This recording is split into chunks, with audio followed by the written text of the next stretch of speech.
Honorable members, we now take item 4, correction of votes and proceedings and official report. We start with the correction of votes and proceedings of Friday, 28th July 2023, page 1, page 2, page 3, page 4, page 5, page 6, page 7, page 8, page 9,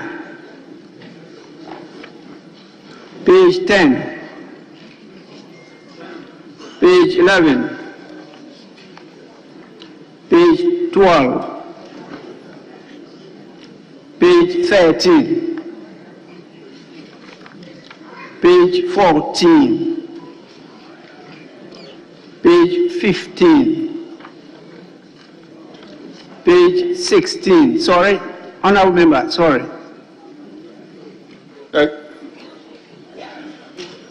Please, the gentleman behind. Thank you, Mr. Speaker. Mr. Speaker, page 15, I was in attendance. I'm a member of the Subsidiary Legislation Committee, but my name is omitted in the list.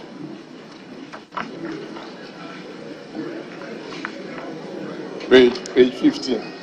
Page 15,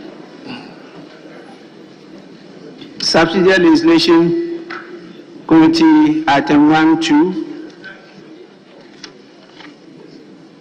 You said you were in attendance. I was in yes, Mr. Speaker.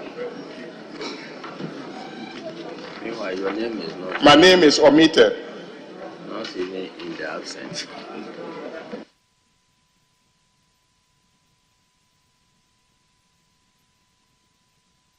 Honorable member, for the records, you have to mention your name. My name is Honorable Isifu Seidu, a member of Parliament for Nalego Gambaga constituency. Please, the clerk to the committee should capture it and resubmit to the journal's office for it to be captured. This is what was submitted to them. Page 16.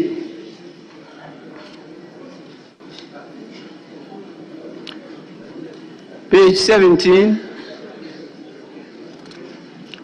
Page 18. Page 17, yes. Well, I'm grateful, Right Honourable Speaker. Right Honourable Speaker, at page 17, item number 2II, the rendition of the Honourable Alhaji ABF Hussaini's name is inconsistent with our records in the House, as can be seen at page 2, item number 40. So if the table office can reconcile and align accordingly, Mr. Speaker. Unfortunately, he's not around. I'm sure he will have done the correction.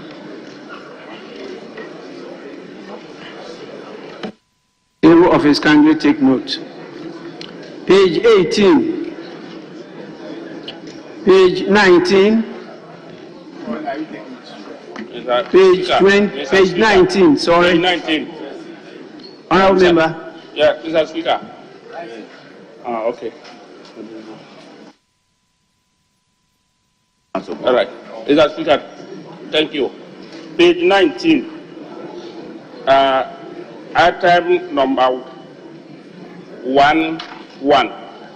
Report on the public interest and accountability. The end is omitted. Thank you.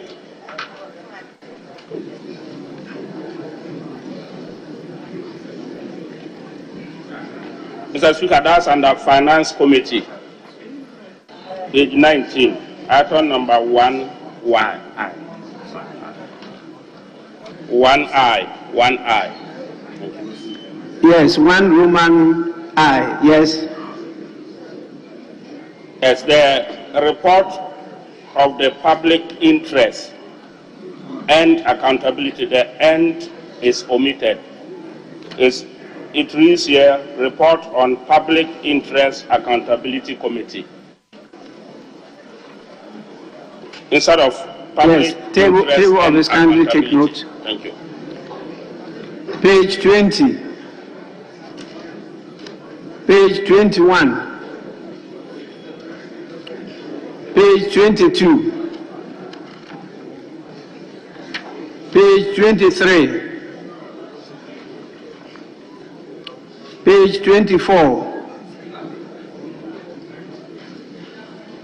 page 23, yes. Honorable Speaker, on page 22, Roman numeral XVI, the designation for Mr. Cherison Eliezer Shooter, General Manager, Finance and Accounting, Ghana National Petroleum Commission. It should be Petroleum Corporation. Thank you.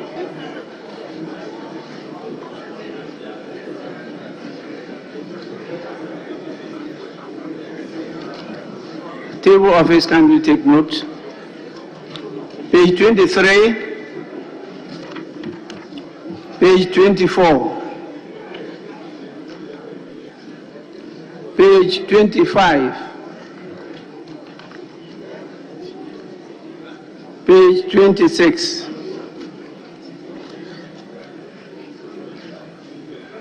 page 27. Yes, honorable member. Yes, thank you, Mr. Speaker. Page 27,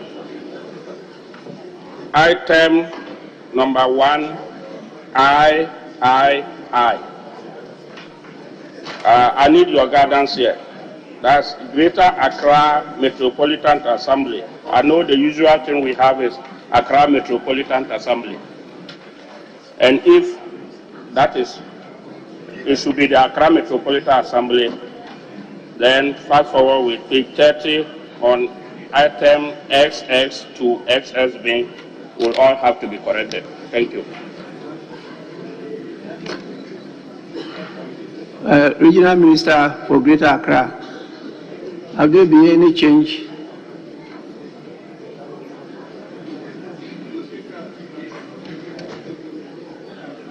Mr. Speaker, I seek your guidance, please. Sorry? Mr. Speaker, I seek your guidance, please. Change in... Oh, you are not listening. No, sir, I wasn't paying attention. Now, we have a new nomenclature for Accra Metropolitan Assembly. It's now referred to as Greater Accra Metropolitan Assembly. And being the minister for the region, we just wanted to know whether there be a change. Mr. Speaker, thank you very much. Mr. Speaker, as far as I know, it's still Accra Metropolitan Assembly. Nothing has changed here. The report from the Committee on Local Government and Rural Development clearly states there that it's Greater Accra Metropolitan Assembly, and so you have also Greater Accra Regional Coordinating Council. Those are the terminologies they submitted to us. Mr. Speaker, indeed, just like all other regions, we have the Regional Coordinating Council, so it stays as it is. Accra Metropolitan Assembly has not been changed, Mr. Speaker. The office, kindly take note. Please, Secretariat to the committee also kindly take note. Page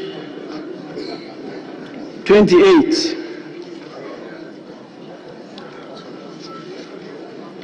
Yes.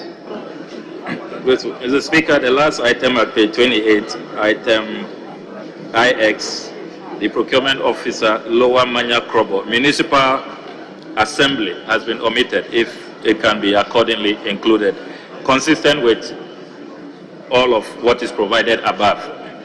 I'm grateful, Mr. Speaker. The office take note. Page 29, page 30, page 31, page 32, page 33, page 34, page 35, page 36,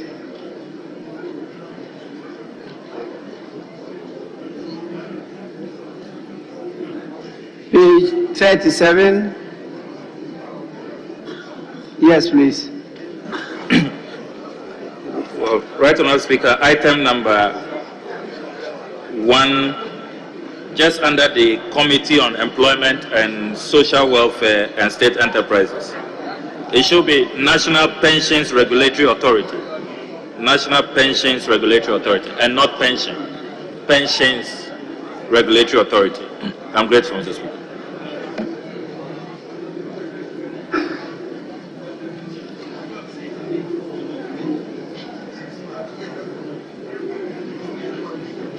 Honourable Member, my copy has National Pension Regulatory Authority.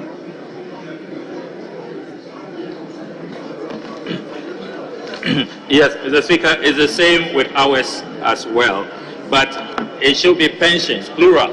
National Pensions Regulatory Authority. That is the addition of S. Yes. So the Table S office, kindly take note. Page 38. Yes, please. I'm grateful, Mr. Speaker. Mr. Speaker, I owe my honorable colleague this correction. Item number 2IX, Mr. Teddy, it should be Safori Adi, not Safari. Safori. There should be an O. I think he's yet to walk into the chamber. I'm grateful, Mr. Speaker. Is the honorable member around?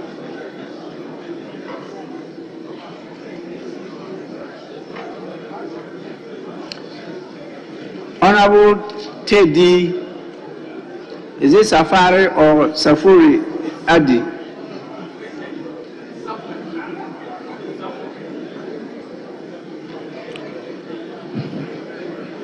Table office, I'm told it's Safuri, F-O-R-I. So kindly make the necessary corrections. Page 39. Page 40.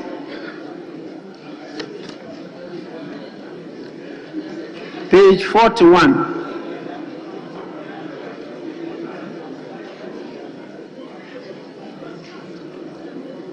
Page 42.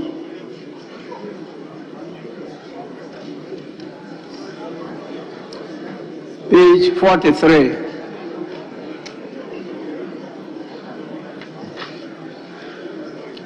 Page 44.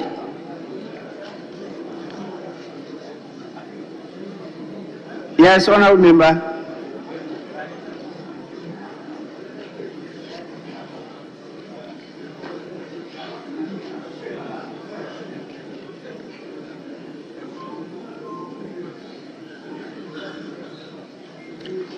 Honorable members, in the absence of any further corrections, the votes on proceedings of the 29th sitting, dated Friday, 28 July 2023, are adopted as the true records of proceedings.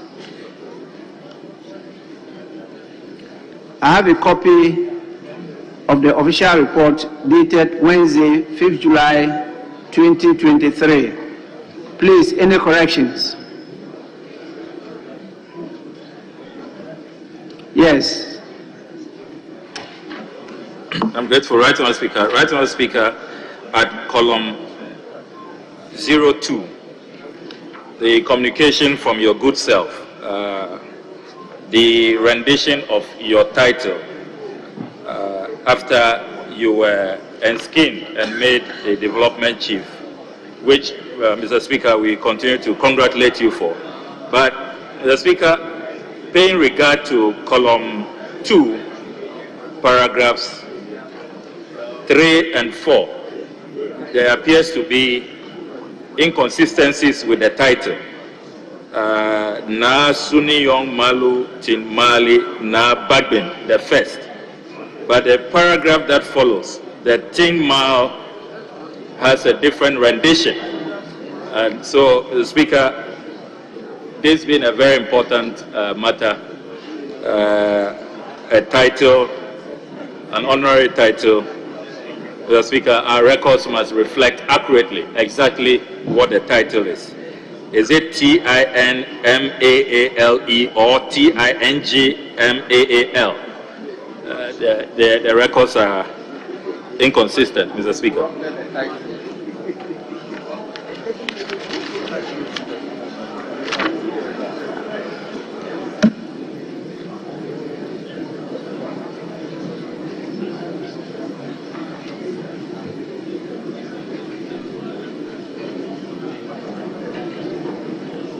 Honorable Member, since you are our in-law, what is the correct rendition?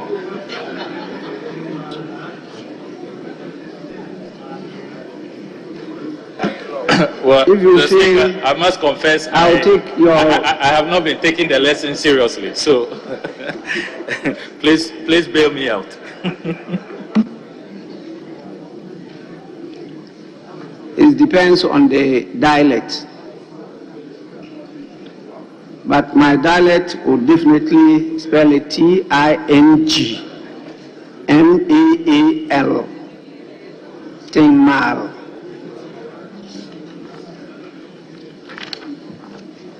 So please, General Office, kindly capture it properly.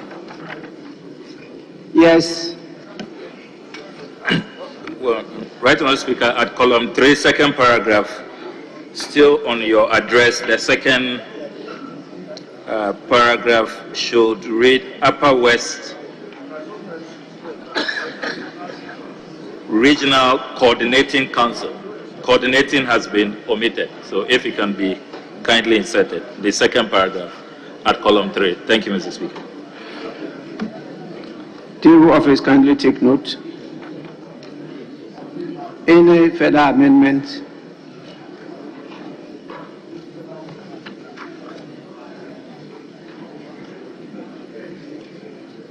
Honorable members, in the absence of any further corrections, the official report of Wednesday, 5th July 2023 is hereby adopted as the true record of proceedings.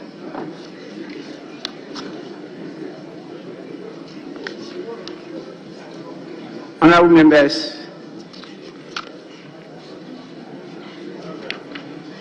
we scheduled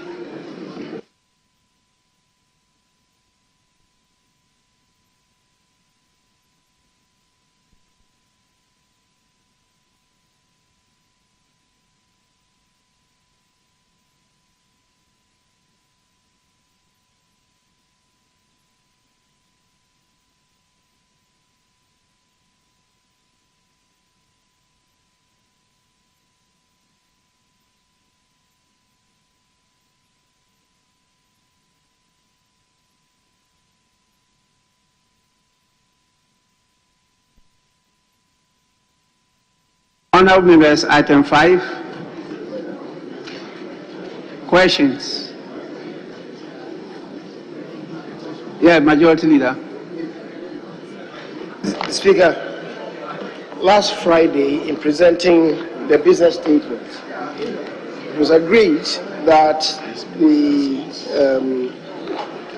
the questions will be stood down for the time being for the minister to do the presentation on the media review.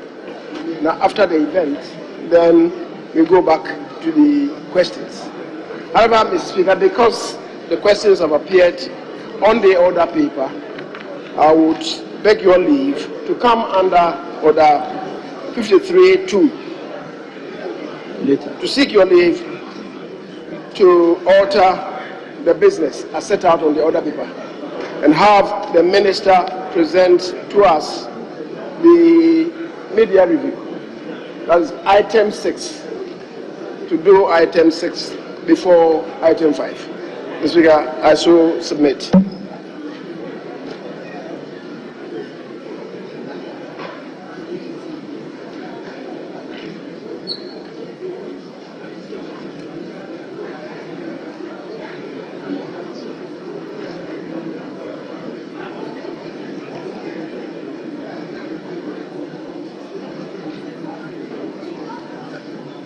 Yes.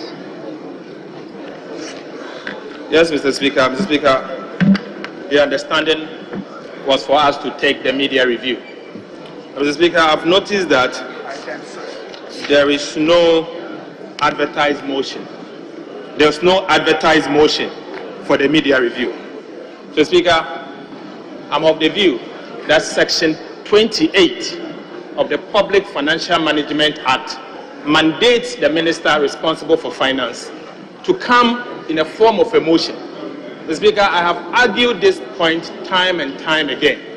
We are setting a serious precedent that needs to be corrected straight away. Mr. Speaker, I'm of the view that if the minister responsible for finance is varying even an expenditure line downwards, there is the need for Parliament to approve it.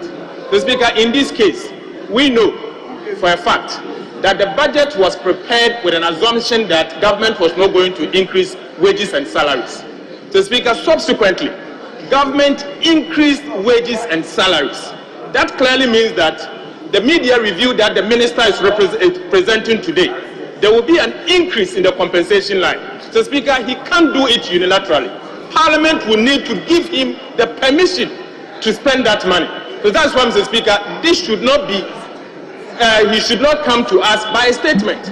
He should come to us in a form of a motion in line with Section 28 of the PFM Act. So, Speaker, let them do the right thing. Come with Section 28 where a motion is required under these circumstances so that, Mr. Speaker, we can approve it. So, Speaker, let them not run away from Parliament approving or giving the mandate to spend. So, Speaker, he may be spending within the Appropriations Act. But as long as you are varying expenditure from one line to another, Mr. Speaker, I still maintain that Parliament will have to approve it, particularly on the compensation line. Mr. Speaker, another important point. We prepared the budget assuming that we were going to spend a certain amount of money in servicing interest. Subsequently, our minister responsible for finance and the government has announced debt restructuring. To the extent that we are not servicing those debts, we have subsequently announced suspension of interest payment. So, Speaker, since then, we are not paying our interest. Why is it that he will not come in a form of a motion for us to debate it properly? So, Speaker, I submit that this particular media review should come in a form of a motion and not a statement. Thank you, Mr. Speaker.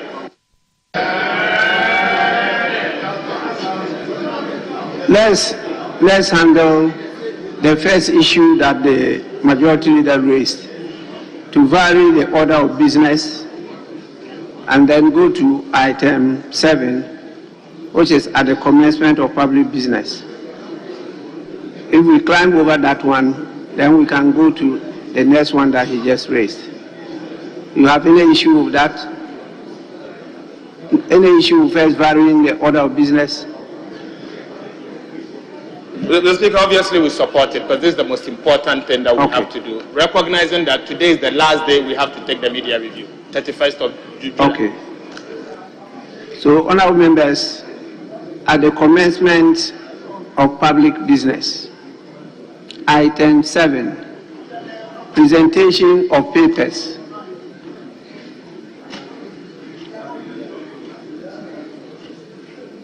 Honorable Deputy Minister.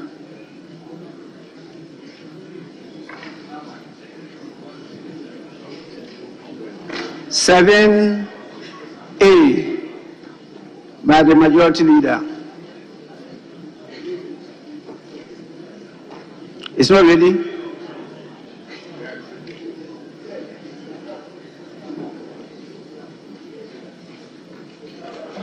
Semi-annual report of the Bank of Ghana on the Ghana Petroleum Funds for the period January 1st to June 30th, 2022. Honorable Honorable members, the said semi-annual report of the Bank of Ghana is accordingly referred to the Committee of Finance for consideration and report to the House. 7B, are they ready? 7B, by the Minister for Finance. 7B, Roman 1.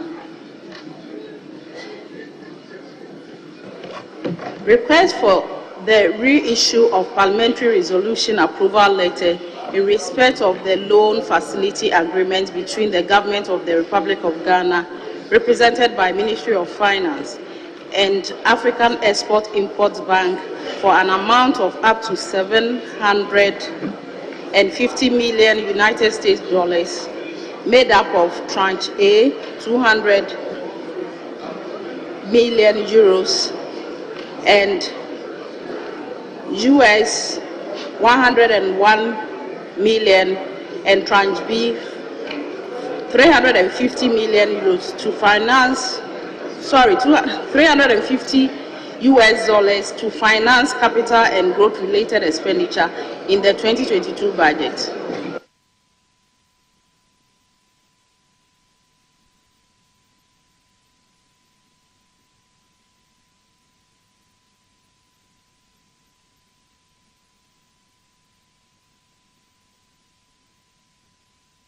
Honorable members, before I refer it, yes. Speaker, this House, as you've guided it, is governed by our rules. When you see the item the clerk at table has just read, request for the reissue of parliamentary resolution. Reissue of parliamentary resolution. Parliament just doesn't reissue resolutions. If you want to rescind a decision that this House took, say so and do so in accordance with our rules. But to reissue a resolution, Parliament passed a loan agreement, and that agreement is being tweaked. If you want to tweak it, come properly. You cannot say reissue a resolution. Parliament does not just sit down to reissue resolutions. No, Mr. Speaker. So this is irregular, and I think that the leader of government business should set it aside, do further consultations.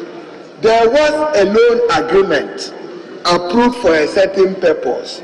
If you want to vary the intent and objective of the utilization of that loan agreement, then rescind the original motion and resolution that was so passed by Parliament. But to say that you are referring this, Mr. Speaker, and that's why you have to refer to Finance Committee to reissue a resolution. Reissue one resolution. And an amount of $350 million US dollars to finance capital and growth related expenditure. And Mr. Speaker, let me go to our standing orders. When you say a resolution, the resolution captures the purpose and intent of any loan agreement approved in accordance with Article 181 of the Constitution. So you cannot be reissuing a resolution. I think that this is very, very irregular, and I think that is not consistent with the 1992 Constitution, Article 181(1), and more importantly, our standing orders. I don't see how Parliament can reissue a parliamentary resolution approval letter. When we approve, Mr. Speaker, and you are conveying, the second line says approval letter. You are conveying the decision of this House. And that decision reflects what happened in this House. You cannot, so moto, decide that you are reissuing a resolution by a letter. I have a difficulty accepting the route that we want to pass this process to. I thank you, Mr. Speaker.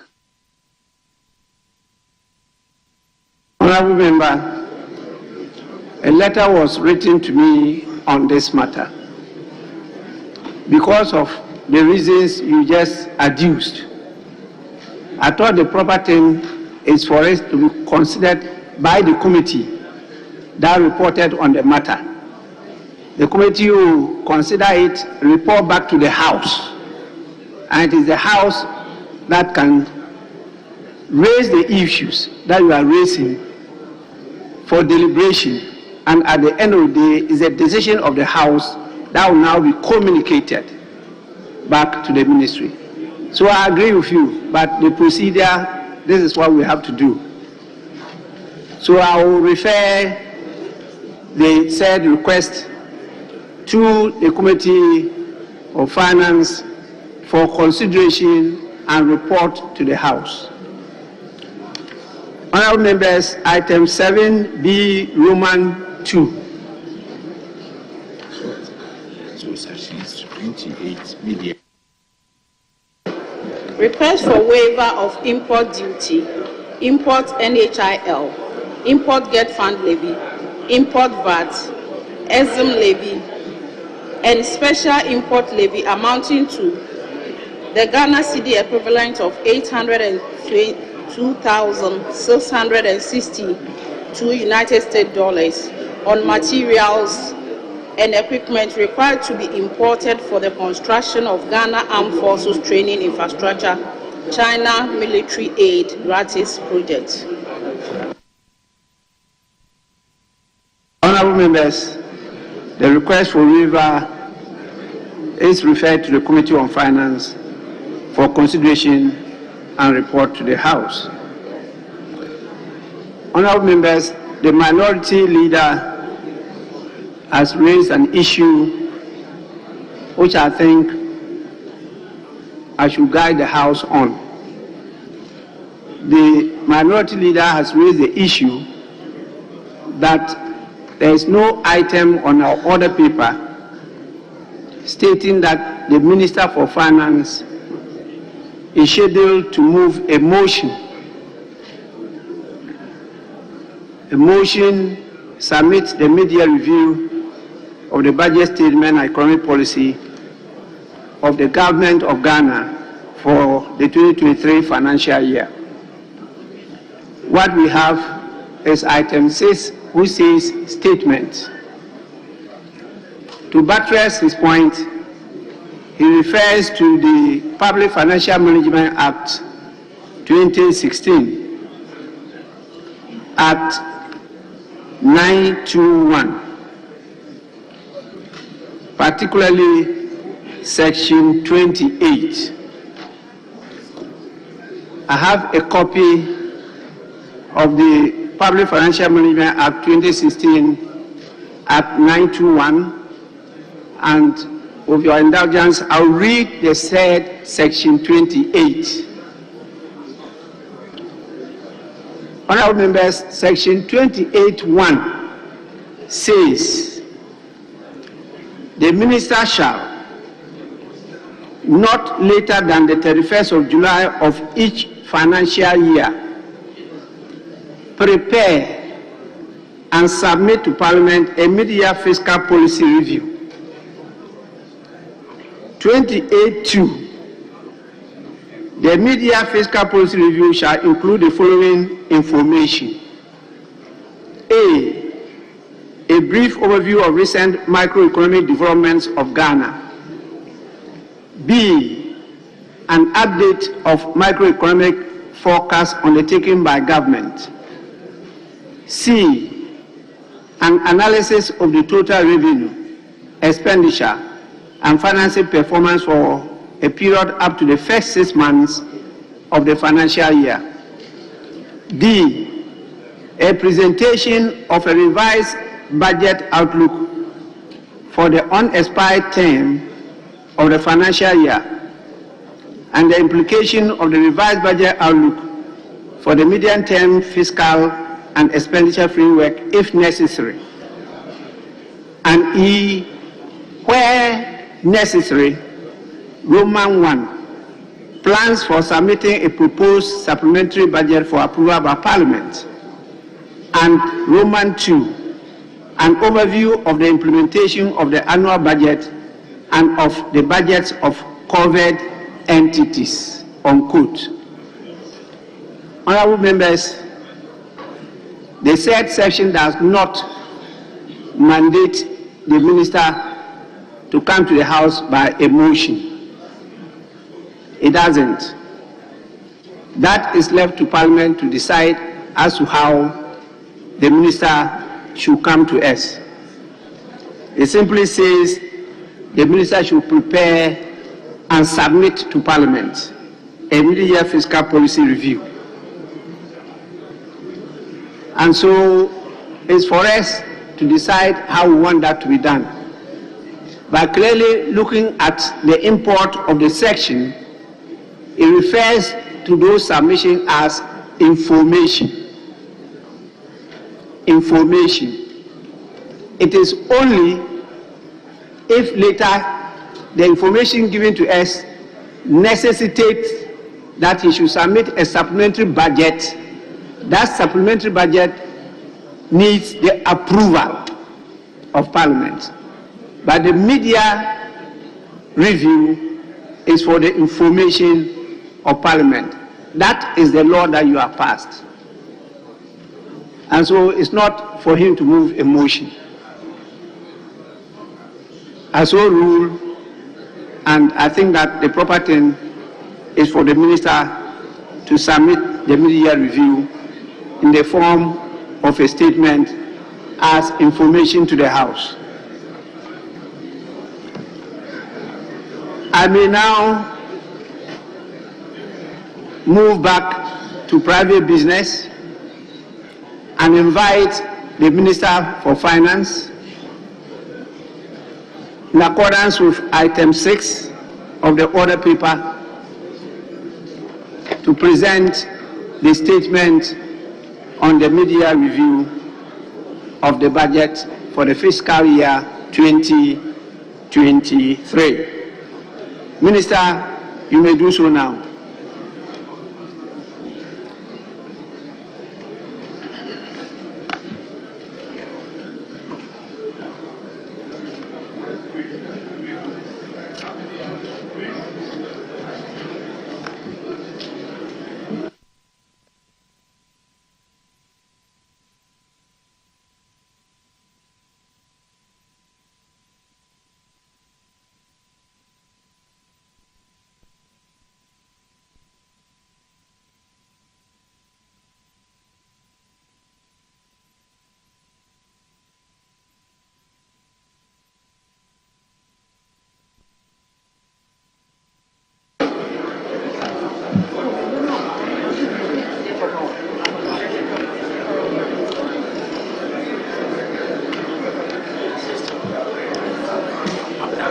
Thank you.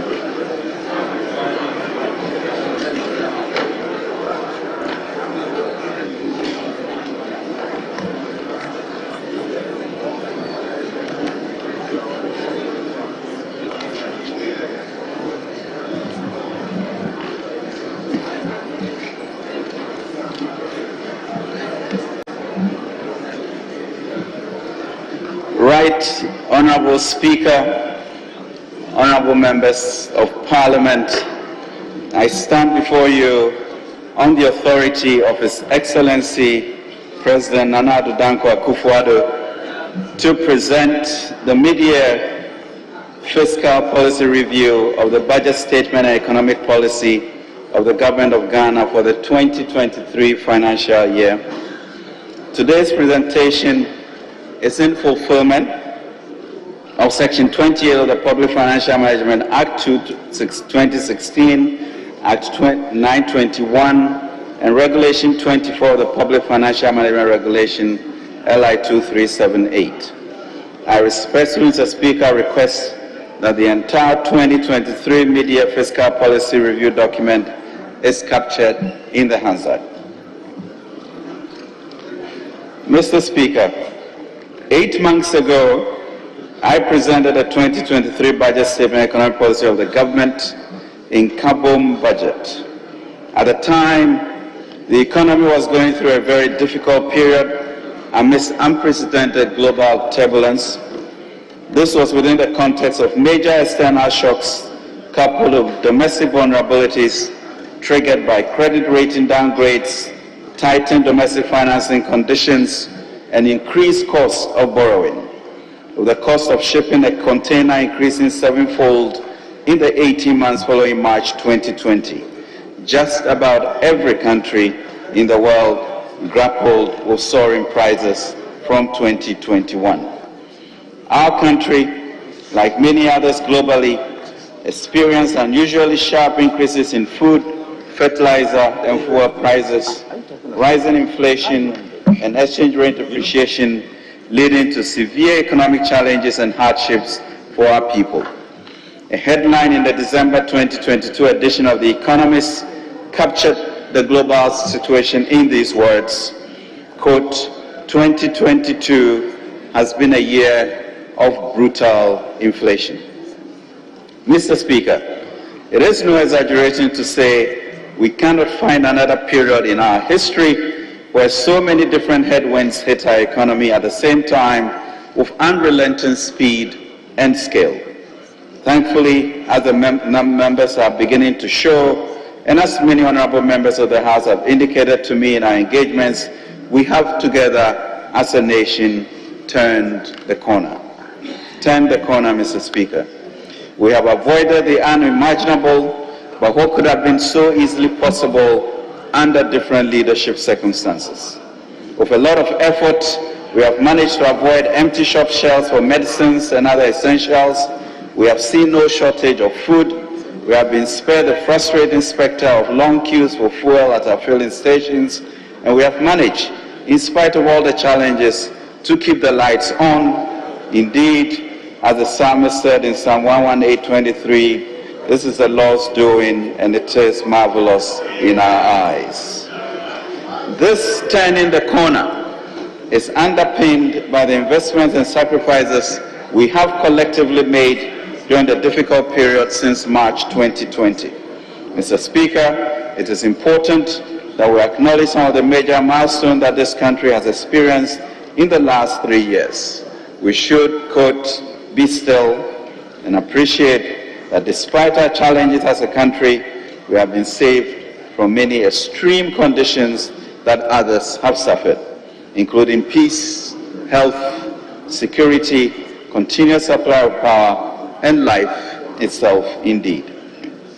Over the period, the country has gone through extremely difficult circumstances, and the gratitude of His Excellency the President and his government goes to the good people of Ghana for their patience, understanding, and positive contributions to government efforts to weather the storms. During the COVID-19 period, we indeed lost family members and friends.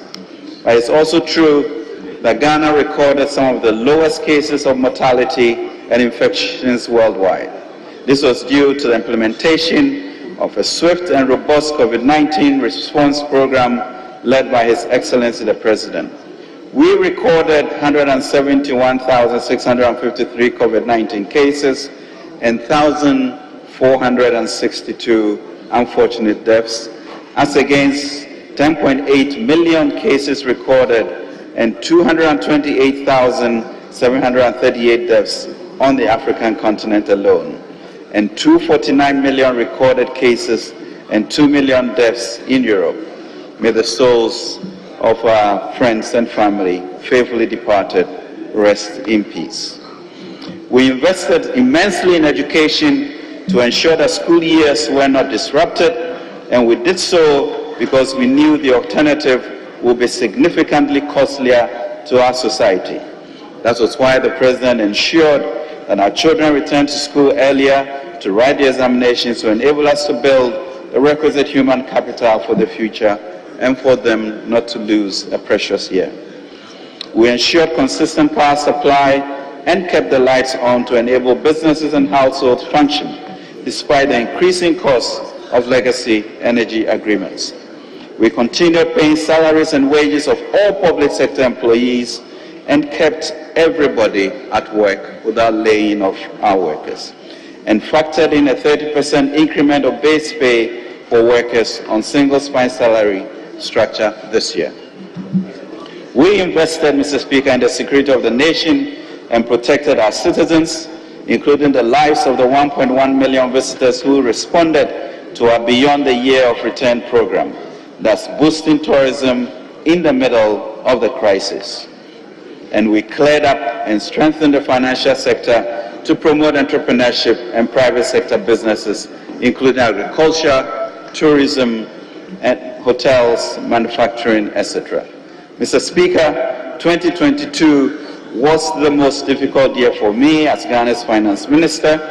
On July 1st, 2022, we took what was then a difficult but necessary decision to request support from the IMF to implement our post-COVID-19 program of economic growth. The country was going through a dire period of economic uncertainties and despondency. Mr. Speaker, we have turned the corner, and more importantly, we are determined to continue down that path. Soon, we expect the measures taken resulting in economic activity greater than anything experienced in the history of the Fourth Republic. Our plans and programs should soon lead to a sustained increase in domestic production, including manufacturing and farming, replacing many of the products that we are used to importing. Mr. Speaker, when I presented the 2023 budget in November last year, I indicated that we will pursue major fiscal and monetary policy measures within the framework of the PCPEG. Our coordinated response to the macro fiscal challenges, which His Excellency the President charged us to develop in March 2022 before going to the IMF, that's the PCPEG. As a first step towards fulfilling this objective, Parliament passed the revenue and expenditure measures as well as several other macro fiscal economic policies. Honourable Minister, just a minute, the First Deputy Speaker to take the chair.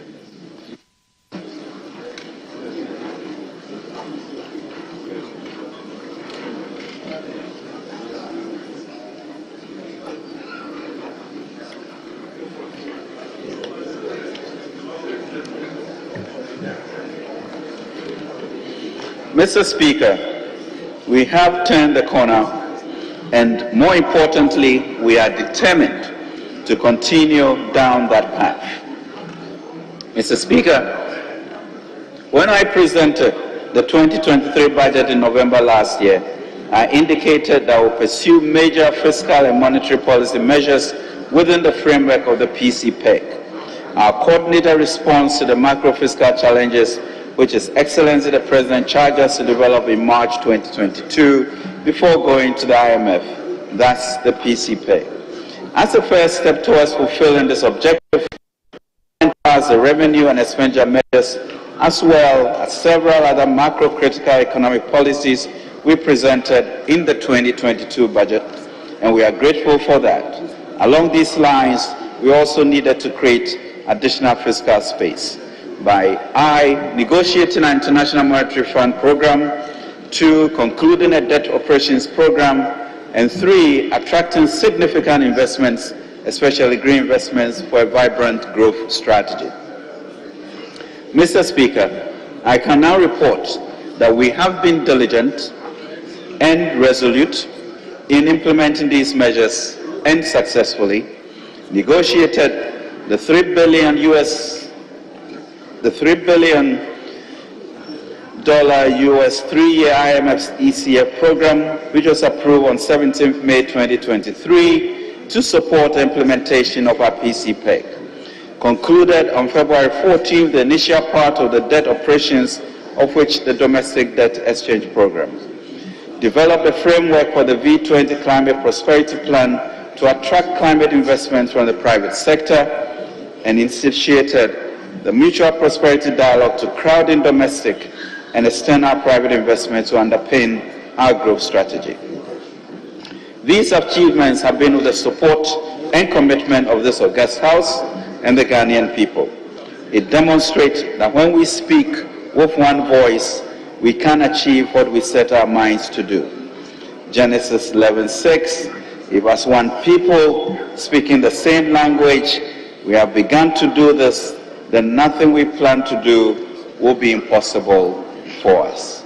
Right Honourable Speaker, accordingly, His Excellency President Akufo-Addo has asked that I convey his profound gratitude to this House for passing all the revenue bills as well as expenditure measures. Indeed, Our sincere gratitude also goes to all investors, financial institutions, and bondholders for the sacrifice, support, and forbearance in this difficult period of our country's economic history. We appreciate your contribution towards turning the corner and commitment to partner us in transforming the economy. We must also extend our appreciation to the IMF, the World Bank, and other development partners, as well as the G7 and G20 members who have stood so strongly with us. Mr. Speaker, for the first 6 months of the year, we continue making progress to exceed our non-oil revenue targets for the year. We have seen improvements in non-oil tax revenue collection despite some notable shortfalls in VAT. However, oil revenues are falling short of expectations due to changes in global prices. We will therefore undertake a downward review of the oil-related revenue as well as the corresponding expenditures to align with the underperformance of some of our revenue handles. Specifically, this will impact the annual budget funding amount. Mr. Speaker, in view of the reasons outlined above, as well as the lower domestic interest payment and amortization following the completion of a part of the DDEP and the reduction in the foreign finance capex, the appropriation has been revised from Ghana cedis 227.7 billion as presented and approved in November 2022 to 206.0 billion Ghana cedis. This is in line with Regulation 24, Sub-Regulation 3 of Public Financial Management Act Regulation 2019, LI 2378. Mr. Speaker, we will therefore not require a supplementary budget. Mr. Speaker, government is, however, committed to pursuing a robust growth strategy within the limited fiscal space and our fiscal consolidation program. This will be done by attracting domestic and foreign private sector investment and expanding production, which will be encouraged and stimulated by government policies and agencies. Government's mutual prosperity dialogue with the private sector will seek to facilitate the ease of doing business in order to crowd in private, domestic, and foreign investments. Mr. Speaker, security continues to be a priority of government. The United Nations recently reported that over 1,800 terrorist attacks resulting in nearly 4,600 deaths were recorded in our West Africa region in the first 6 months of this year. Due to this instability, among others, increasing numbers of West African citizens are seeking refuge in our country. This has required a review of our security expenditures within the limited fiscal space. Mr. Speaker, this 2023 mid-year fiscal policy review will therefore provide an update on economic performance for the first half year of 2023 and outlook for the rest of the year. Provide an update on the implementation of the IMF-supported PCPEC, including update on structural reforms and the progress towards achieving the quantitative performance criteria and indicative targets. Provide an update on the debt restructuring program, present a revised 2023 fiscal framework which aligns with the IMF-supported PCPEC, and outline government's growth strategy to drive the recovery process. I will now proceed to update the House on the macro-fiscal performance of the economy since 2022. Mr. Speaker, as we usually do, the 2023 budget was presented in November 2022 using end September 2022 data. We now have end December 2022 data, which indicates that overall real GDP growth was 3.1% compared to the revised target of 3.7%. Non-oil real GDP growth was 3.8% compared to the revised target of 4.3%. End December inflation rates of 54.1% compared to the projected 28.5%. Total revenue and grants for the period amounted to 96.7 billion, 15.8% of GDP, compared to the revised target of 96.84 billion, 16.4% of GDP. Total expenditure on commitment basis amounted to 165.1 billion Ghana cedis, 27% of GDP, against a revised target of 133.8 billion, 22.6% of GDP. Overall budget deficit on commitment basis was 11.8% of GDP against a revised target of a deficit of 6.3% of GDP. Primary balance on commitment basis was a deficit of 4.3% of GDP against a revised target of a deficit of 0.7% of GDP. On cash basis, the overall budget deficit was 10.7% of GDP against a revised target of a deficit of 6.6% of GDP. The corresponding primary balance on cash basis was a deficit of 3.2% of GDP against a revised target of a surplus of 0.4% of GDP. And gross international reserves was equivalent to 2.7 months of import cover. Mr. Speaker, with approval of Parliament, government set out to achieve the following key macroeconomic targets for 2023. Overall real GDP growth of 2.8%, non-oil real GDP growth of 3%, end December inflation rate of 18.9%, overall budget deficit of 5.9% of GDP on commitment basis, and 7.7% on cash basis.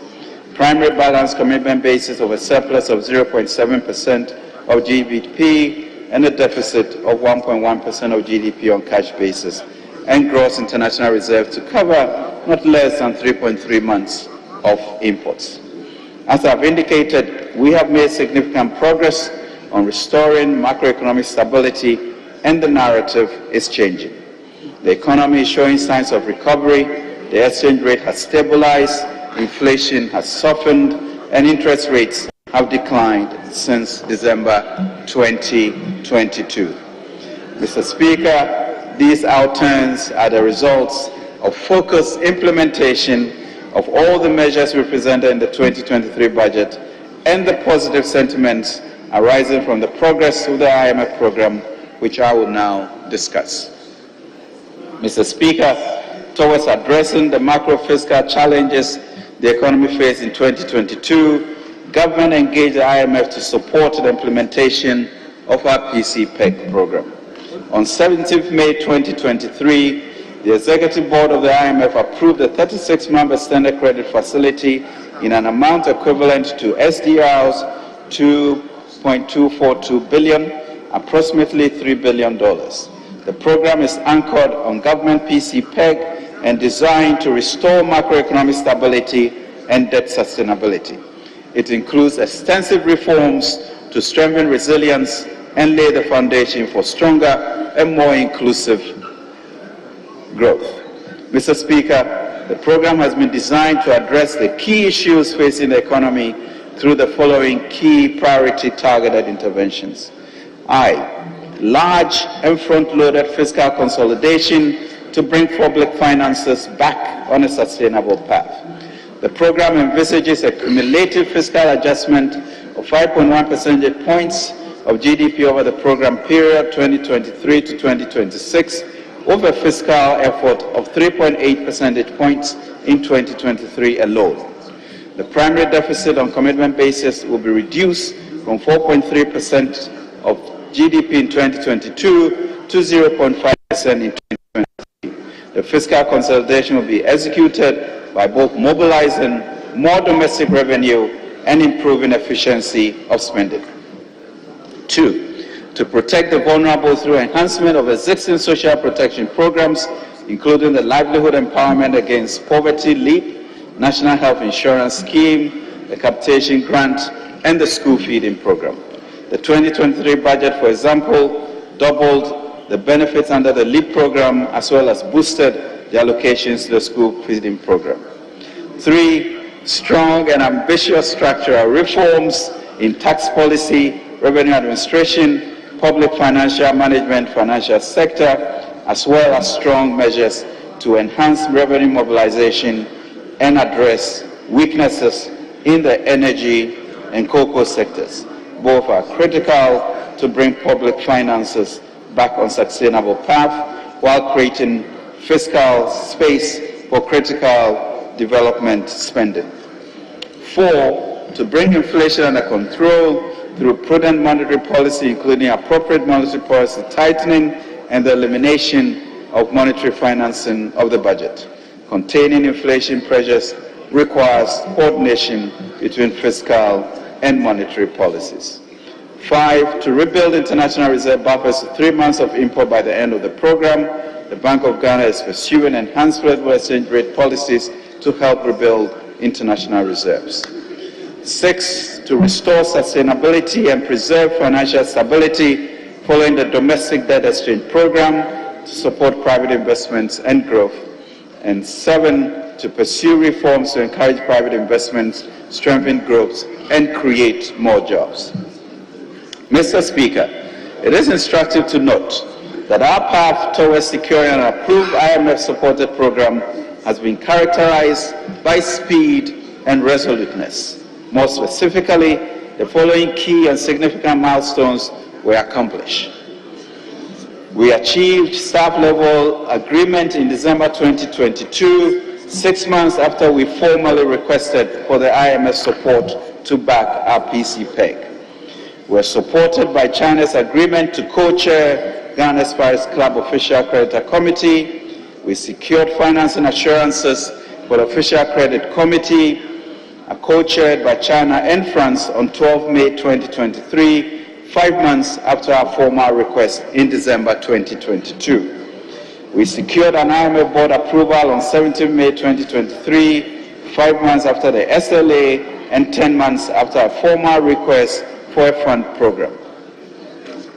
We also secured IMF financing equivalent to 3 times Ghana's quota. We front-loaded disbursement of IMF resources with 40% in 2023 and the rest to be spread between 2024 and 2026, and successfully concluded a domestic exchange program. The results are clear. We are witnessing the catalytic impact of crowding in other resources. We are in discussions with the World Bank for a $900 million development policy operation and emergency support. The United States, through the International Development Finance Corporation, has announced a program to invest $300 million towards the construction of a data center under the G7 Partnership for Global Infrastructure and Investments. This is through the Development Finance Corporation of the U.S. Mr. Speaker, several key stakeholders played diverse roles in Ghana's successful journey towards approval of the IMF-supported program. On behalf of His Excellency the President, I would like to again express our sincere gratitude to the Right Honourable Speaker, members of Parliament, our participating bondholders, retirees, financial institutions, and other stakeholders who played critical roles. Permit me to express our sincere gratitude to the Managing Director of the IMF, a team led by its Country Director, Stefan Roder, and the Executive Board for providing the unfathomable cooperation throughout the whole process. We are also grateful to the World Bank Group, the U.S. Treasury, U.S. Development Finance Corporation. Government appreciates our other development partners, both multilaterals at the AFDB and Afri-Exim, and bilaterals for their support under the program. Mr. Speaker, as a nation, we must and will prevail. Indeed, our only recourse is to be successful at the upcoming first review of the program in September 2023 and all other subsequent reviews. We are therefore respectfully calling on every member of this august House and all our fellow Ghanaians to support these reforms. Mr. Speaker, to support the effective implementation of the IMF-supported PCPEG, the government has put in place an implementation strategy. Status of progress towards achieving the program objectives. Mr. Speaker, the IMF-supported program will be monitored and reviewed semi-annually based on agreed targets to be met by end June and end December each year. We will prepare for a comprehensive assessment of the targets by the IMF during the first review in September 2023, which will assess 9 structural benchmarks, 6 quantitative performance criteria, and 3 indicative targets in 2023. Mr. Speaker, the IMF-supported PCPEG has also prioritized social protection reforms to ensure that the vulnerable are protected from the impact of the ongoing fiscal adjustment.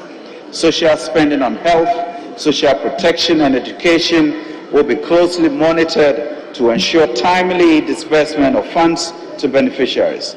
In addition, an indexation mechanism for benefits under the LEAP program will be put in place by end September 2023. Furthermore, the coverage of LEAP will be expanded and its targeting improved to cover the stream of poor by 2024. Mr. Speaker, Cabinet also approved a turnaround strategy for Cocoa Board as part of measures to improve financial viability of the institution and to position it to deliver increased value for the people of Ghana. I take this opportunity to assure all our key stakeholders of government's commitment to the unwavering implementation of our very own PCPEG, which undergirds the IMF-approved program. Debt operations. Mr. Speaker, we announced in the 2023 budget statement that we will embark on a debt restructuring program to alleviate fiscal pressures by 1, reducing debt servicing costs, 2, improving debt sustainability, and 3, ensuring macroeconomic stability and economic growth. The restructuring is critical to the implementation of the program. To ensure return to the path of debt sustainability, a comprehensive debt strategy centered on a restructuring program was pursued. Mr. Speaker, the perimeter for the restructuring includes both domestic, central government and debt, and some parastatals and external. The main aim of the operations is to reduce debt servicing costs and restore our debt sustainability. The debt operation focuses on achieving by 2028 the present value of overall debt and external debt to GDP to below 55% and 40% thresholds respectively, and 2, external debt service to revenue and exports to revenue below the 18% and 15% thresholds respectively. Mr. Speaker, on the domestic debt exchange program, on 5th December 2022, government launched the DDEP in a transparent manner while seeking to minimize its impact on bondholders. After 3 months of negotiations with the different bondholder groups and amendments to the original terms, government successfully completed the DDEP on 14 February 2022.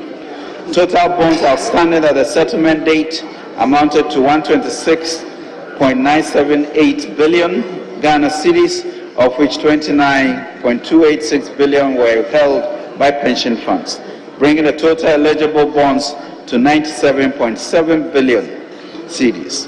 The ministry received final participation of 88.9 billion Ghana cedis, representing 84.9% of total eligible bonds. The DDP has provided the government with increased fiscal flexibility and addressed cash and other liquidity constraints. Once again, we are grateful to all investors who participated in this exchange. Mr. Speaker, to complete the domestic debt operations, government announced in April 2023 its intention to further pursue the discussions around the following domestic debt instruments, which were excluded from the DDEP perimeter then: energy sector independent power producers, cocoa bills, local US dollar denominated bonds, and Bank of Ghana non-tradable debt. Out of these remaining debt instruments, government launched debt operations for the cocoa bills and local US denominated bonds on 14th July 2023. The settlement date is today, Mr. Speaker, 31st July 2023, and we look forward to a successful operation. Mr. Speaker, although pension funds were exempted from the main DDEP, we continue to engage them. Mr. Speaker, we are also engaging with the IPPs on debt relief and financing arrangements to achieve both debt sustainability for Ghana and financial sustainability for the energy sector. As part of the restructuring projects for external debt, government requested the treatment of the bilateral debt under the G20 Common Framework beyond the debt service suspension initiative.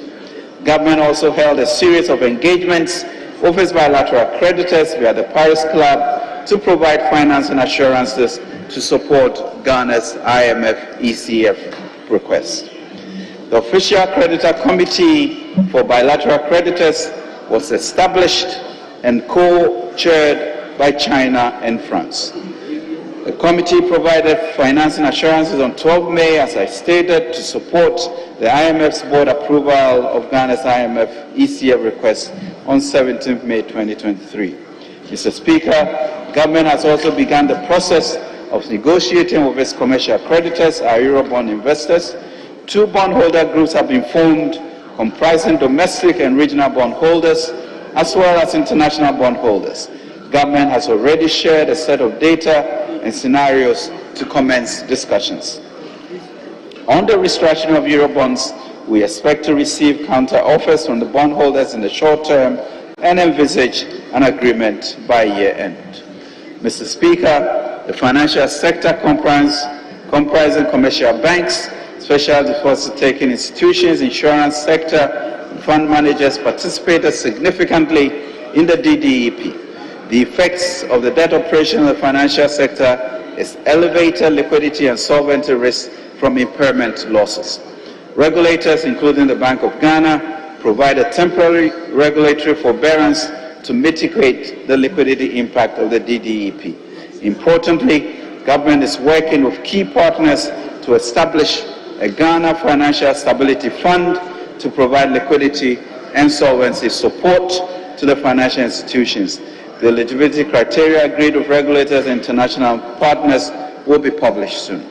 Mr. Speaker, these macroprudential interventions and operations were also to address the impact of the large external shocks within a wider global economic context, which I now proceed to discuss. Mr. Speaker, we are also mindful of the impact of the debt exchange program on individuals, and government is working hard to stabilize the economy towards a faster economic recovery to ameliorate impact on the welfare of individuals. Mr. Speaker, global developments. The global economy continues to struggle through a patchy recovery phase following the shocks, including those from the COVID-19 pandemic and the Russia-Ukraine war. It is within such context that the IMF in its April 2023 World Economic Outlook update projects global output growth to decline significantly to 2.8% in 2023 from 3.4% in 2022, before rising slightly to 3% in 2024. The projected slowdown reflects synchronous policy tightening around the globe, especially in the United States, Euro areas, the United Kingdom, and China, to contain the surge in inflation and worsening financial conditions. Despite signs of modest growth in early 2023, persistent high inflation and the global financial market turmoil are proving too strong and dampened hopes of a robust recovery. Mr. Speaker, the price of crude oil declined by 15.7% between August 2022 and February 2023. This was due to a weakened demand, largely attributed to a huge decline in oil consumption in China. According to IMF's World Economic Outlook update, July 2023, crude oil prices are projected to fall from an average of $96.4 a barrel to $73.1 a barrel in 2023. However, gold and cocoa prices have performed better than anticipated. Mr. Speaker, on the domestic front, global development severely impacted the domestic economy. The performance of key indicators in 2022 as follows. Overall, real GDP growth declined from 5.1% in 2021 to 3.1% in 2022. This was lower than the 3.5% projected for the year. Non-oil GDP growth declined over the period, recording a growth of 3.8% compared to 6.6% recorded in 2021. Headline inflation accelerated consecutively from 13.9% in January to 29.8% in June and to a peak of 54% in December 2022, following the sharp currency depreciation and surge in commodity prices. Interest rates broadly trended upwards across the spectrum of the yield curve, consistent with the tightening policy stance. The 91-day and 182-day Treasury bill rates increased to 35.48% and 36.23% respectively in December 2022, from 12.49% and 13.19% respectively in the same period 2021. Cumulatively, the Ghana cedi depreciated by 30.0%, 21.2%, and 25.3% against the US dollar, the pound sterling, and the euro, respectively. This, compared with an appreciation of 3.5% against the euro and a depreciation of 4.1% and 3.1% against the US dollar and the pound, respectively, in 2021. And gross international reserves declined by 3.457 billion US dollars to 6.238 billion US dollars to 2.7 months of import cover. Mr. Speaker, on the fiscal front, there were several key developments in 2022. Government sought to, among others, strengthen its fiscal consolidation program, which commenced in 2021. The objective was to gradually return to the Fiscal Responsibility Act thresholds of a fiscal deficit of no more than 5% of GDP. The strategy included pursuing a strong revenue-led consolidation to complement expenditure rationalization measures. However, owing to the several factors, government fiscal policy suffered major setbacks from both external and domestic shocks. Mr. Speaker, before discussing the 2022 fiscal outturns, we would like to note that the fiscal anchor in the context of the IMF-supported PCPEC is the primary balance on commitment basis. To align with this requirement, government therefore had indicated in paragraph 210 of the 2023 budget statement that the fiscal accounts will henceforth be reported on commitment basis, thereby taking into account outstanding and paid commitments of government. Mr. Speaker, the assessment on commitment basis promotes transparency, enables a real-time monitoring of government's fiscal performance, and provides a real-time review on the payables, thus helping to prevent while reducing the accumulation of arrears. This information is also essential for the public to get a comprehensive view of the bold fiscal policies to restore fiscal and debt sustainability in Ghana. Mr. Speaker, with this context, the provisional data on government's fiscal operations for 2022 indicate that 1. Total revenue and grants for the period amounted to 96.65 billion compared to the mid-year review target of 96.84 billion and the projected outturn of 98.08 billion. And on the other hand, total expenditures on commitment basis amounted to 165.06 billion Ghana cedis compared to the mid-year target of 133.84 billion and the projected outturn of 159.01 billion Ghana cedis. Mr. Speaker, the higher expenditure together with the lower revenue outturn resulted in an overall budget deficit on commitment basis of 72.19 billion, 11.8% of GDP, compared to the 2022 mid-year review target of 37 billion, 6.3% of GDP, and the projected outturn of 60.9 billion, 9.9% of GDP.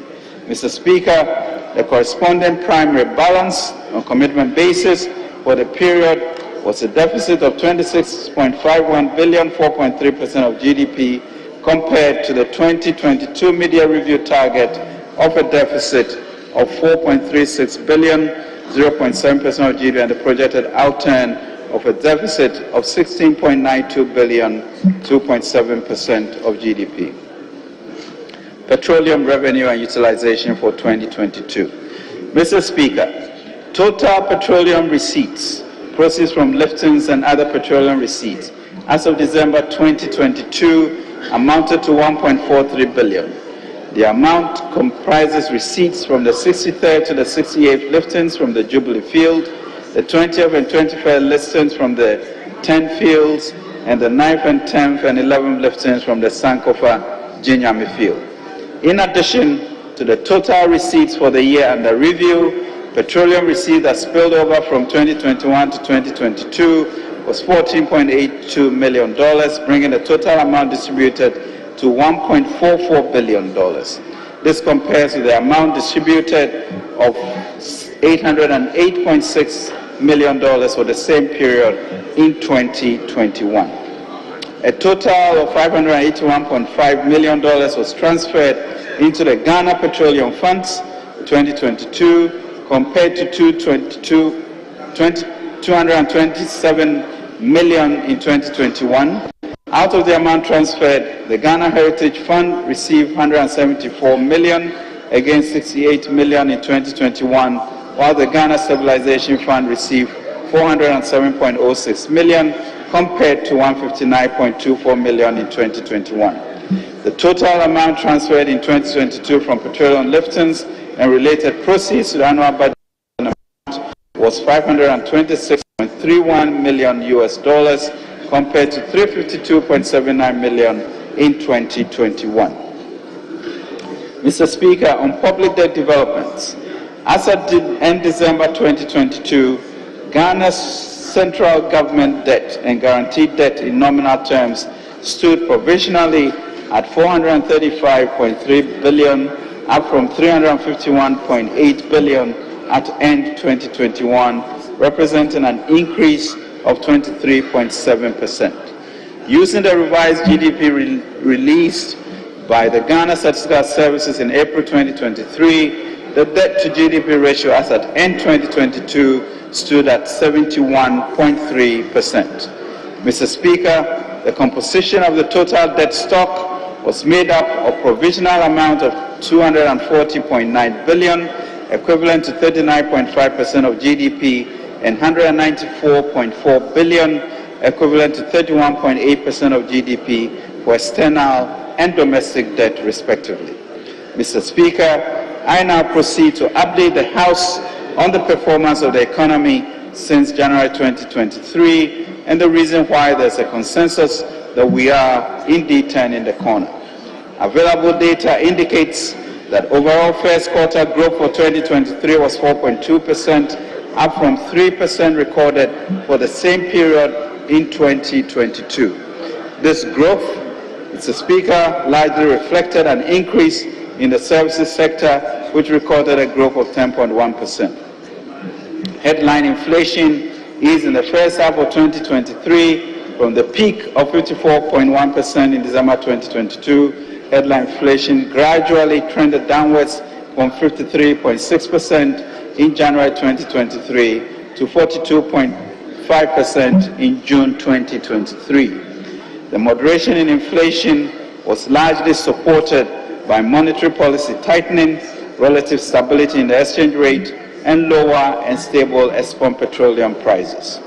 Cumulatively, the Ghana cedi depreciated by 22.1% against the US dollar in the year to July 17, 2023, compared to 21.1% in the same period in 2022.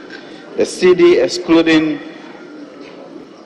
the January 2023 depreciation of 20%, has depreciated by an impressive 1.8% between February and January 17, 2023. Total export receipts, Mr. Speaker, fell by 7.9% to $8.2 billion on the back of lower crude oil export receipts. Crude oil exports declined by 41.3% year-on-year due to a 21.4% decline in volumes and 25.3% fall in prices. Current accounts recorded a provisional surplus of $849 million compared with a deficit of $1.1 billion for the same period, 2022. And gross international reserves dropped from $6.2 billion at the end of December 2022 to $5.3 billion, 2.5 million in June 2023. reflecting BOGs reducing their foreign liabilities in line with the IMF program. Net international reserves received a boost from gold reserves and improved to $2.3 billion to 1.1 months of import cover compared to 1.4 billion or 0.6 months of import cover recorded at the end of December 2022. Mr. Speaker, on banking developments and the outlook, the banking sector posted unexpected, relatively strong performance during the first half of the year. Despite the lingering effects of the DDEP, the banks have reported increased deposits and investments, higher profitability, and return on equity of over 35%. The impact of the DDEP, such as the increase in non-performing loans, was partly moderated by the timely introduction of temporary regulatory reliefs. In the outlook, the operationalization of the $750 million Ghana Financial Stability Fund and the planned recapitalization of banks would ensure stability as well as strengthen financial intermediation to support the private sector. Mr. Speaker, the provincial data on government fiscal operation for the first half of 2023 indicate: 1. A slower pace in expenditure execution relative to revenue shortfall, resulting in an overall budget deficit on commitment basis of 6.3 billion Ghana cedis, 0.8% of GDP, compared to the 2023 half-year budget deficit targets of 28.3 billion or 3.5% of GDP. A corresponding primary balance on commitment basis of a surplus, Mr. Speaker, of 8.8 billion Ghana cedis, 1.1% of GDP, compared to the target of a surplus of 310 million Ghana cedis. Overall cash deficit of 10.3 billion, 1.3% of GDP, against the 2023 half-year budget target of 35.4 billion, 4.4% of GDP, and a corresponding primary balance on cash basis of a surplus of 4.8 billion, 0.6% of GDP, against the 2023 half-year deficit target of 6.9 billion or 0.9% of GDP. We are back on track to a positive primary balance. Mr. Speaker, the fiscal balances are driven by total revenue and grants for the first half of 2021 billion, 8.4% below the target of 64.7 billion. Despite the shortfall, the outturn shows a nominal year-on-year growth of 41.8%. The key driver of revenue deviation is the lower than programmed oil receipts and total expenditure of 68.5 billion, 26.3% below the program expenditure of 92.9 billion. All other expenditure lines were contained within their respective targets for the period, except for compensation of employees and expenditure on goods and services. The higher than program compensation of employees outturn stems from higher payments for wage and salaries from the implementation of the 30% base pay increase for public sector workers, which was agreed to after the 2023 budget was presented and approved by this August House last year. We needed, Mr. Speaker, to protect our workers. Mr. Speaker, government introduced several revenue measures to support the fiscal consolidation and growth agenda. The policy interventions were specifically targeted at growing the revenue base to yield an estimated 1.35% of GDP. The Ministry of Finance and GRA are working together to ensure the realization of the full yield in the near future through enhanced collection efforts, governance, and EVAT implementation. Mr. Speaker, arising from the DDEP, several structural changes have commenced in the reporting of Ghana's debt data. The debt from the special purpose vehicles, which previously was not part of the central government debt, has now been included. Furthermore, we'll be including the long-term debt of selected SOEs such as Cocoa Board and contingent liabilities arising from the IPPs, PPAs, and financial sector recapitalization. Mr. Speaker, the macroeconomic environment has changed significantly since the 2023 budget was presented to this House in November 2022. Mr. Speaker, although pressure still exists and there are formidable risks in the horizon, our economy is in a better position than it was 7 months ago, as the macroeconomic environment has seen relative stability since the beginning of the year. This is largely explained by factors including the positive sentiments following the staff-level agreement reached in December 2022, $3 billion IMF ECF program, the eventual passage of all fiscal measures in the 2023 budget by the House, and the completion of the DDEP program, and China's agreement to co-chair the OECD. I have also discussed the significant improvements in the key macroeconomic indicators, including inflation, exchange rate, interest rates, reserve position, growth rate, and the performance of the bank since 2022. Mr. Speaker, all these developments, together with the need to align with the targets of the IMF-supported PC-PEC program, warrant a revision to the macroeconomic framework. This was necessary because the framework was guided by the September 2022 data that underpinned the 2023 budget in November 2022. The revisions to the macro-fiscal framework generally seek to align the 2023 mid-year fiscal review with the IMF ECF-supported PC-PEC program. Mr. Speaker, key revisions to the macro-fiscal target for 2023 year include: 1. Overall real GDP growth rate of 1.5% down from 2.8%. Non-oil revenue GDP growth rate of 1.5% down from 3%. End period headline inflation of 31.3% from 18.9%. Primary balance on commitment basis of a deficit of 0.5% of GDP compared to a surplus of 0.7% of GDP, aligning with IMF-supported primary balances. Gross international reserves sufficient to cover at least 0.8 months of imports of goods and service by 2023. Mr. Speaker, revisions to GDP projections. The overall real GDP growth for 2023 has been revised to 1.5% from 2.8%, and non-oil real GDP growth has also been revised to 1.5% from 3%. The downward revision in projected growth for 2023 is an indication of a broad slowdown in the three sectors of the economy as a result of factors such as the fiscal consolidation plan and difficult global conditions. Mr. Speaker, overall GDP growth is, however, projected to rebound to 2.8%, 4.7%, and 4.9% in 2024, 25, and 26, respectively. This is a result of implementation of growth-oriented and structural transformation strategies in the PC-PEC. We have, however, been charged in the PC-PEC to develop an enhanced growth strategy supported by crowding in of private, domestic, and foreign investment to further boost growth.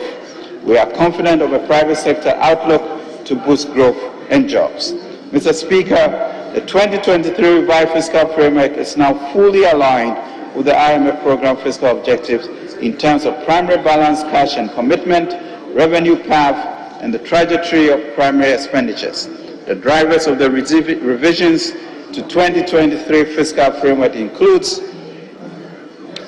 fiscal developments for January to June 2023 reflecting shortfalls in revenues and lower spending, increase in base pay on single spine salary structure of 30% compared to the assumed 20% for the 2023 budget, partial restoration of cap transfers to the NHIS and GET Fund, the impact of the completed DDEP on debt service costs as well as on revenue mobilization, IMF ECF program disbursement for 2023 of $1.2 billion and reflection of other catalytic financing, including the World Bank's US $530 million, a DPO of $300 million, and emergency projects of 233 million and expected disbursement of 103 million from the AFDB.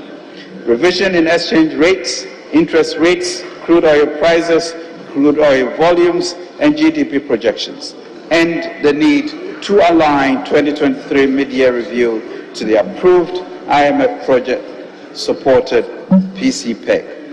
These realignments, Mr. Speaker, in the 2023 fiscal framework results in a revised primary balance on commitment basis of a deficit of 0.5% of the revised GDP. This is an adjustment of 3.2% from the 3.5% of GDP, lower than the initial target of a surplus of 0.7% of GDP set in the 2023 budget. This aligns with the IMF-supported PCPEG fiscal consolidation plan. Mr. Speaker, at the time of presenting the 2023 budget, benchmark revenue crude oil prices was $88.5 per barrel, was used to project petroleum revenue for 2023 in line with provisions of the Petroleum Revenue Management Act. As amended, recent global economic developments had led to a decreased demand for crude oil. Therefore, consistent with Section 7 of the Petroleum Revenue Management Act, the average crude oil price has been revised to $74 per barrel, down from the price of $88.55 per barrel used in the 2023 budget. Accordingly, the total petroleum receipts have been revised downwards from $1.48 billion to $1.008 billion, representing a 32% decline. Mr. Speaker, in the 2023 budget, government outlined a series of measures to mitigate the impact of the severe economic challenges and also to preserve growth. These include the implementation of flagship programs such as the One District, One Factory, Planting for Food and Jobs, Phase 2, Strategic Anchor Industries, Infrastructure Poverty Eradication and Program, IPEP, Ghana Cares, U-Start, Agenda 111, among others. Mr. Speaker, within the context of our IMF-backed PCPEG, these interventions assume greater significance in promoting growth and medium-term fiscal consolidation.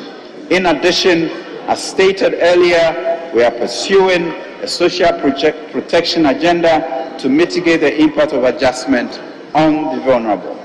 Mr. Speaker, in line with government's unwavering commitment to industrialization, the implementation of the flagship One District, One Factory initiative is on course. As of June 2023, 126 factories were operational nationwide. Over 160,000 direct and indirect jobs have been created, especially for the youth who have been mobilized to establish agro-processing factories in 58 districts. Mr. Speaker, government initiated Agenda 111 infrastructure deficits in the health sector and improve healthcare outcomes in the country post-COVID-19. As of May 2023, total payments under the program stood at $189 million, with 83 active projects on site in all 16 regions of the country. Mr. Speaker, Planting for Foods and Jobs has brought substantial improvements in Ghana's agriculture sector.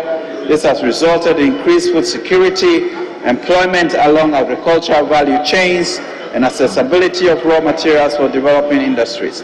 The program has directly contributed to increased crop yields for major food staples such as maize, rice, and soya by 135%, 67%, and 18% respectively within the period. After a comprehensive review, government is finalizing PFJ Phase 2 to ensure a more efficient and targeted support for the agricultural sector. The key elements of Phase 2 are inputs credit systems, storage and distribution infrastructure, commodity trading, and digitized platforms. Mr. Speaker, I can also report that efforts towards promoting commercial agriculture, building technological capability, and advancing digitalization under the Ghana Cares program are on track. Last year, I indicated the government is spearheading the Economic Enclaves project to establish growth poles in key locations, including Kasunya, Greater Accra, Kumawu, Ashanti, and Banda in Oti regions. The approach under the EEP is to provide agriculture infrastructure and land development support to entrepreneurial youth and the private sector.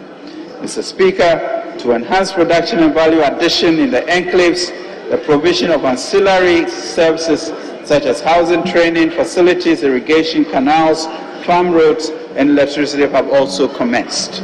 Mr. Speaker, it is gratifying to note that the domestic private sector has responded positively to the provision of these services.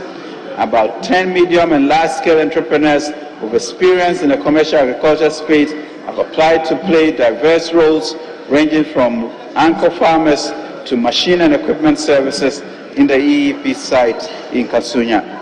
Mr. Speaker, in partnership with the National Service Scheme, about 20,000 acres of land in Sechere Kumawu in the Ashanti region is being developed to accelerate maize, tomato, groundnuts, and animal production. Mr. Speaker, government expects that by end 2023, the DEP will have fully seeded some 7,500 acres of rice onboarded qualified private sector entrepreneurs as anchor farmers embarked on value chain activities such as rice milling and packaging in Kasunya, and developed and seeded 1,500 acres of lands in Kumawu and Banda, respectively, and also engaged private sector partners in these enclaves. With these efforts, Mr. Speaker, we expect to gradually drive down the food component of inflation, create jobs for our youth, improve food security, and reduce the volatility of the forest market. USTAR. Mr. Speaker, to equip participants with entrepreneurial skills, investment readiness tools, as well as coaching and mentoring services under the USTAR initiative, 26,626 persons nationwide have received business advisory support services since its launch last year. We'll continue to work with participating financial institutions, National Entrepreneurship and Innovations Program, and Ghana Enterprises Agency to provide soft loans and managerial skills for the setting up of youth-led enterprises. Mr. Speaker, the National Entrepreneurship and Innovation Program with support from the Ghana Economic Transformation Project launched the HUBS Acceleration Grant Program in April of this year. The program has supported 30 business and innovation hubs with grants to resource startups in communities nationwide. Each hub has received up to US $180,000 and is required to resource 20 startups. In the second half of the year, 50 new startups will be supported to set up across the country. Mr. Speaker, to make Ghana the tourism hub for the West Africa region, the domestic and regional tourism campaign. Honorable Minister, kindly take a sip of water while Mr. Speaker takes back the chair. Thank you. Thank you.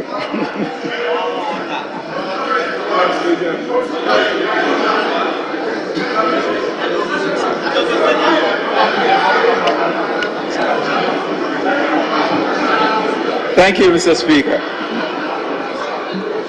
Mr. Speaker, to make Ghana the tourism hub for the West Africa region, the domestic and regional tourism campaign dubbed Experience Ghana, Share Ghana was intensified across the country by government. Our goal is to complement this campaign. The Kwame Nkrumah Memorial Park, which was redeveloped and modernized with support from the World Bank and other development partners, was commissioned by President Akufo-Addo on 4 July 2023. The redeveloped park will boost domestic and heritage tourism and is expected, Mr. Speaker, to attract over 1 million tourists annually. Government will continue with the redevelopment of Aburi Botanical Gardens, Salaga and Picora slavery camps, and Yas Santua Mausoleum to boost domestic tourism. Furthermore, in partnership with the Ghana Museums and Monuments Board, efforts will continue to renovate selected ports, castles, and museums across the country. Mr. Speaker, government will work closely with the private sector to improve key tourist sites and events as part of the Beyond the Year of Return initiative. We have made considerable progress towards achieving 1.2 million visitors for 2023, with 150,000 jobs along the value chain, and 2 million foreign visitors, and 1.5 million in the domestic tourism by 2025. Mr. Speaker, to improve mobility and accessibility, as well as safety along major trunk roads, the following projects are at various stages of completion. Work on 31.2 kilometers Asim-Fosu-Asim-Praso portion of the National Trunk Road N8 was completed and commissioned in June 2023. Accra-Tema Beach Road, Lot 1 and Lot 2, 79 and 89% complete respectively. Construction of a 3-tier interchange at Nungwa Barrier is ongoing. Development works on the Kumasi Lake Road and drainage extension project 98% complete. Selected roads in Sekondi and Takoradi Phase 1 is a fifth of the way complete. Tema Flower Road 30%. In Samao Franco 26%. Reconstruction of Bechimen Techimentia Akomadan Road 64% complete. Reconstruction of Aguna and Kota in Kwanta Takwa Road 34% complete. Phase 2 of Obechavili Lamte Circle Interchange and other ancillary works 86% complete. Construction of a 4-tier interchange at Swami in the Asanchi region to commence. Construction of 50 prefabricated bridges in all 16 regions and continued in 2023 are 86% complete. Design, fabrication, and delivery of 87 steel panel bridges is ongoing, with 45 bridges delivered. New bridge under construction at Chifu-Praso to separate vehicular traffic from the railway line is 93% complete. Government will embark on a community roads improvement program to increase productivity and facilitate the transportation of food crops. District assemblies will be given complementary equipment to ensure that their local roads are motorable throughout the year. Mr. Speaker, this notwithstanding, government remains committed to improving road infrastructure in line with the fiscal consolidation plan in the IMF-backed PCPEC program and in partnership with the private sector. Mr. Speaker, the road sector's public-private partnership program for the financing, construction, and management of road infrastructure has 2 projects at different stages of preparation. Phase 1 of the Accra-Tema motorway extension project, 31.7 kilometers, involves the reconstruction of the motorway. The concession agreement and draft engineering, procurement, and construction agreement have been finalized and will be laid in this House. The development of Tema arterial roads will be structured on a PPP basis using the build, operate, and transfer model. The appraisal of the project is ongoing. Mr. Speaker, civil works on Phase 1 of the Anomabo Fisheries College project is complete, and enrollment and training of students will commence by end of the year. As part of efforts to prevent diversion and hoarding of premixed fuel, which results in acute shortages, 37 out of a target of 50 premixed automated vending machines were installed in various landing beaches at Elmina, Choko, and Nungwa, among others.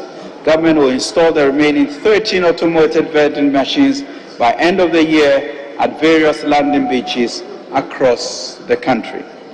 Government has also piloted the use of electronic monitoring systems on trawlers to help check illegal, unreported, and unregulated fishing practices.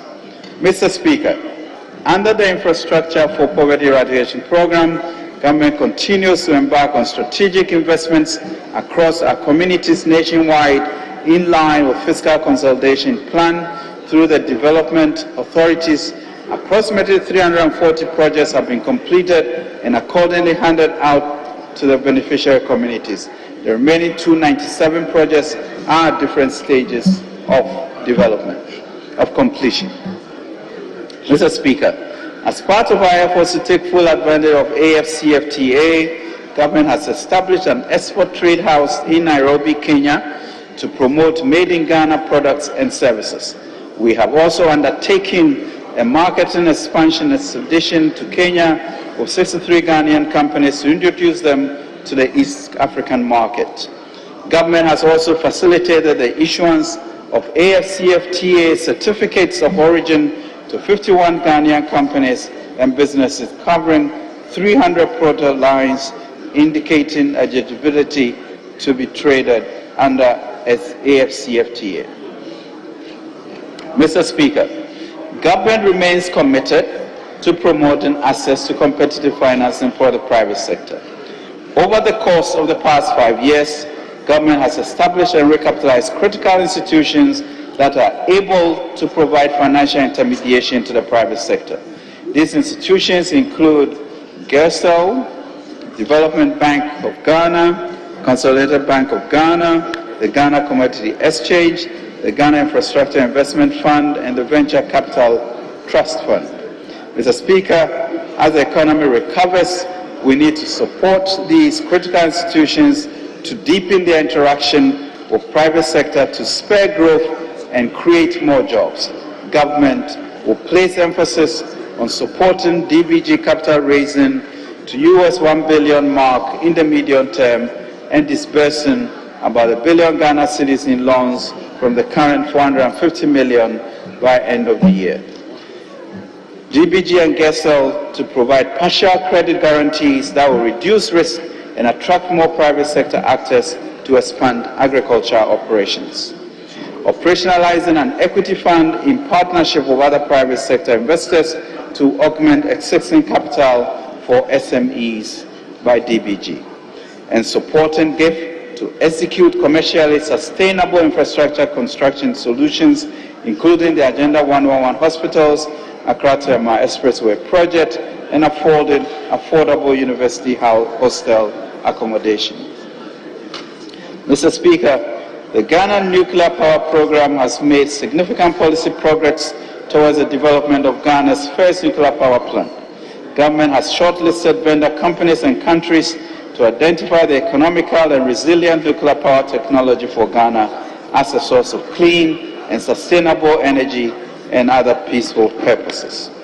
Mr. Speaker, total oil production from all the producing assets within Ghana was approximately 18.5 million barrels from January to May 2023. This translates to an average production of 122,000 barrels per day. Total gas exports to the gas processing plant at Atuabo and the onshore receiving facility at Zanzule within the same. Honorable Minister, just a minute. Honorable members, having regard to the state of business of the House, I direct that sitting be held outside the prescribed period. I so direct. Minister, you may continue. Thank you. Thank you, Mr. Speaker. Mr. Speaker, the cash waterfall mechanism and the natural gas clearing have been used to equitably distribute revenues in the sector. Under the updated ESRP, the cash waterfall mechanism is being reformed to ensure mandatory compliance to provide cash flow predictability to key players, IPPs and state energy entities within the energy sector. To address the impact of excess capacity payments on the economy, government has sustained collaborative engagement of IPPs. Currently, IPPs are being engaged to restructure their accrued outstanding balances and eliminate payment shortfalls and arrears accrual in the sector. The gas sales agreement between VRA and NGAS has been renegotiated to reduce the take-or-pay commitment and other financial obligations to the state. Mr. Speaker, the World Bank estimates that climate change could cost Ghana approximately 1.7% of GDP annually by 2030 if left unaddressed. Cognizant of this assessment, government is working to secure carbon financing to support its nationally determined contributions and meet its commitment under the Paris Agreement. This will drive foreign direct reinvestments to benefit local businesses.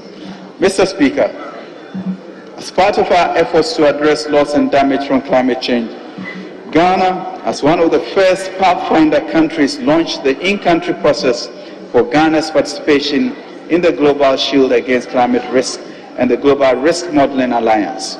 These initiatives will enable us to assess quantitatively our climate risk, design solutions informed by the data, and facilitate access to resources from the Global Shield. Mr. Speaker, government in partnership with the Green Climate Fund has established the Ghana Shear Landscape Emission Reduction Project at an estimated cost of $54.5 million. The project will focus on the shear landscape and will address the country's efforts to reduce emissions from deforestation and forest degradation. Additionally, government is implementing the Ghana Cocoa Forest RED program, which covers 5.9 million hectares, 79% of reserves, 21% on reserves in 7 regions. The program will benefit 12 million urban and rural residents. Ghana has become the second country in Africa after Mozambique to receive RED class payments in January 2023. Under the leadership of the President, Mr. Speaker, we are transforming the Climate Vulnerable Forum and V20 into permanent intergovernmental organizations. The aim is to champion principally a fair share agenda to ensure appropriate financing for adaptation, mitigation, and loss and damage, whilst leveraging our natural resources to raise carbon financing for accelerated climate action and to ensure that the 1.5 degrees Celsius temperature threshold is not breached. The President, Mr. Speaker, currently chairs the Climate Vulnerable Forum, while the Finance Minister chairs the V20 group of finance ministers. This is an organization of 58 countries with a population of 1.5 billion people in the most affected regions of the world. Mr. Speaker, government continues to sustain social protection programs to protect the poor and the vulnerable. The half-year performance of the identified programs are provided below. Under the LEAP program, government disbursed a total of 169.95 million as of June 2023 to 346,000 households comprising 1.5 million individuals. This includes the increase of the monthly grant to beneficial households from 32 cedis to 64 cedis for one-member household and 38 cedis to 76 for two-member households. Our target under this program period is to reach about 8% of the population, i.e. 2.5 million people. Under the Ghana School Feeding Program, coverage increased considerably from the 1.67 million beneficiaries in 2016 to 3.8 million beneficiaries by 2023. The feeding grants cost per meal, per child, per day increased from 1 cedi to 120 cedis, 1 cedi 20 pesos for the 2023 academic year. We have also settled all arrears owed to caterers under the program for the second and third terms of the 2022 academic year and the first term of the 2023 academic year. The capitation grant contributed to increased enrollment in public basic schools from 6,048,897 pupils for the 2021-2022 academic year to 6,114,302 pupils for the 2022-2023 academic year. Under the Free Senior High School, Technical and Vocational Education and Training Free TVET programs, a total of 447,396 first-year students enrolled during the 2022-2023 academic year to bring the total number of Free Senior High School TVET beneficiaries to 1,318,035 students. Government continued with the construction of 9 state-of-the-art TV vet centers to offer modern facilities and equipment, enable effective skills training, and empower young people with the relevant skills required for employment and entrepreneurship. Under complementary education for underprivileged groups, including out-of-school children, government commenced the implementation of Cycle 8 of the Complementary Basic Education Program in February 2023, with a total enrollment of 5,000 learners as at end 2023. Mr. Speaker, the PCPEG government program is implementing, with the support of the IMF ECF facility, requires strong fiscal consolidation. This will enable us quickly re-establish macroeconomic stability and debt sustainability. These are necessary preconditions for long-term economic growth, job creation, and rapid transformation. A key pillar of the PCPEG is the focus on inclusive growth. Our renewed push for growth is informed by the usual experience that fiscal consolidation tends to have negative impact on growth. For the medium term, we are targeting revised economic growth rates of 1.5%, 2.8%, and 4.7% for 2025. Mr. Speaker, we need to be deliberate and strategic in our actions if we are to exceed our post-COVID-19 strong economic growth, which averaged 7% compared to the 4.5% and 2.6% in lower middle income countries and sub-Saharan Africa. With the economy showing signs of stabilization, government intends to pursue a growth agenda that is fully aligned with the 2028 timeline for returning to a path of debt sustainability. Mr. Speaker, given the limited fiscal space, as well as our determination not to accumulate new arrears, our growth agenda will be mainly financed from domestic and external private sector investments, as well as a rationalization of ongoing programs. The approach is to prioritize existing programs that are critical for growth and can be implemented to deliver quick results without huge demands on the available budgetary resources. Ultimately, we will aggressively encourage the private sector under the Ghana Mutual Prosperity Dialogue framework to promote shared growth anchored on job creation, food security, exports, and import substitution. Towards this objective, government expects to finalize a growth strategy in August 2023, an enhanced growth strategy that is.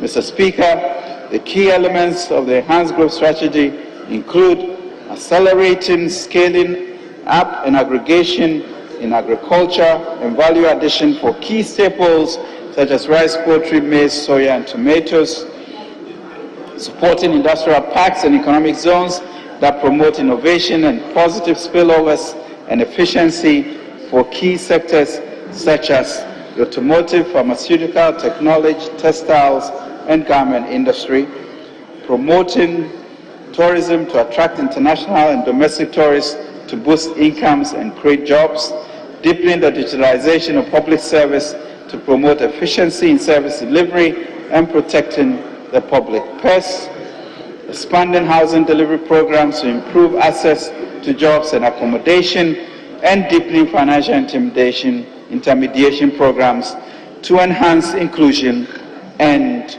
entrepreneurship. Mr. Speaker, preparing this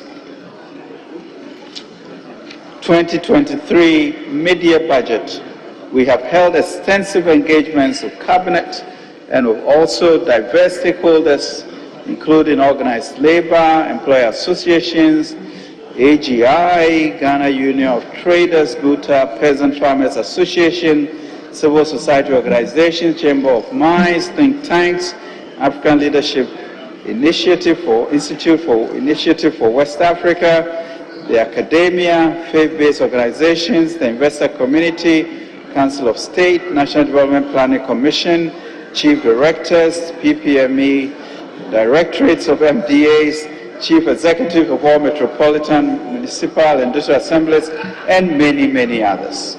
In all of these meetings, as Speaker, stakeholders provided insights into issues such as widening the tax net, SOE governance, expenditure controls, optimizing extractive industry contributions, providing increased and targeted support to agriculture and industry, revamping ports operations and customs duties, as well as growing and changing the structure of the economy.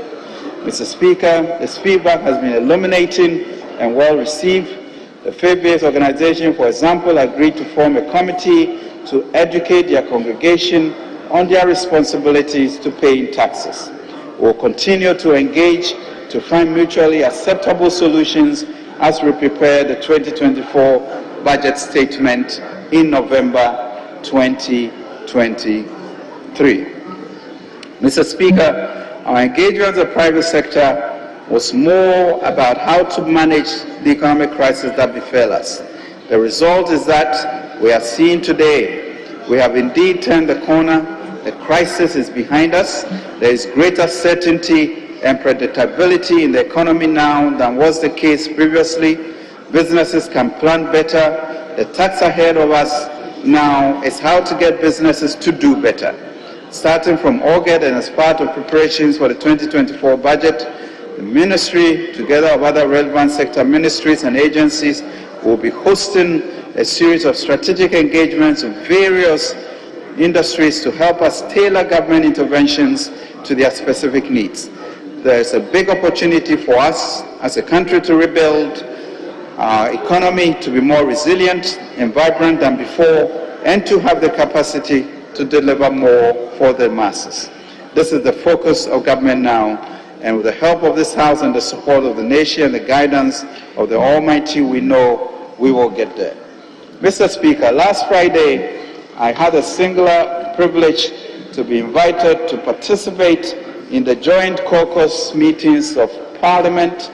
Indeed, the meeting effectively reflected the theme of the 2023 carbon budget. Mr. Speaker, it was a pleasant and intimate experience. I appreciated the opportunity to engage and receive valuable feedback from the honorable members.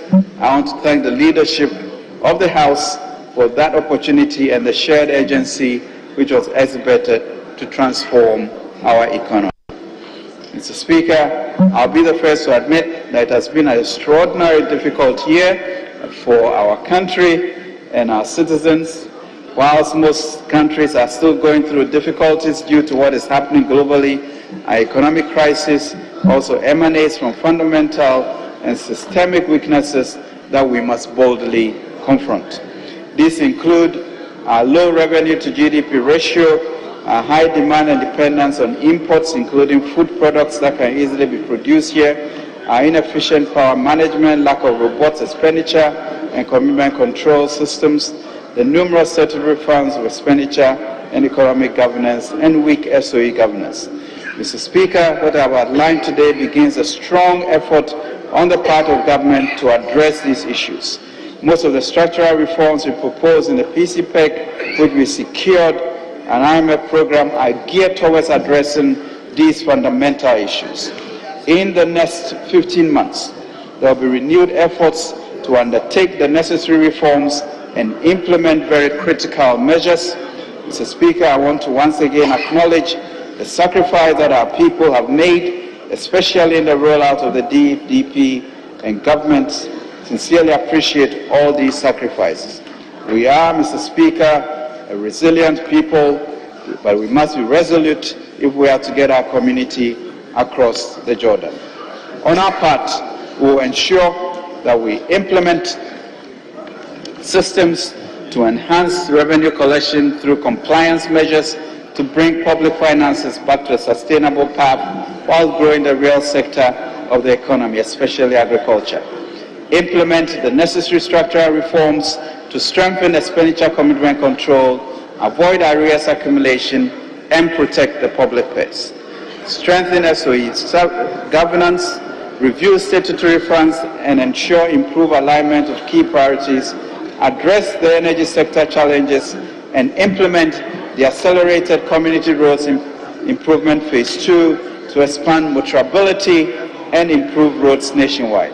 Mr. Speaker, while concluding the 2023 budget statement in November 2022 in this House, I did emphasize that our unity in Kabom will be vital in confronting the daunting challenges facing our nation. Mr. Speaker, today I provided updates to demonstrate that we have delivered on these critical areas. We thank fellow Ghanaians and partners for their invaluable support and sacrifices.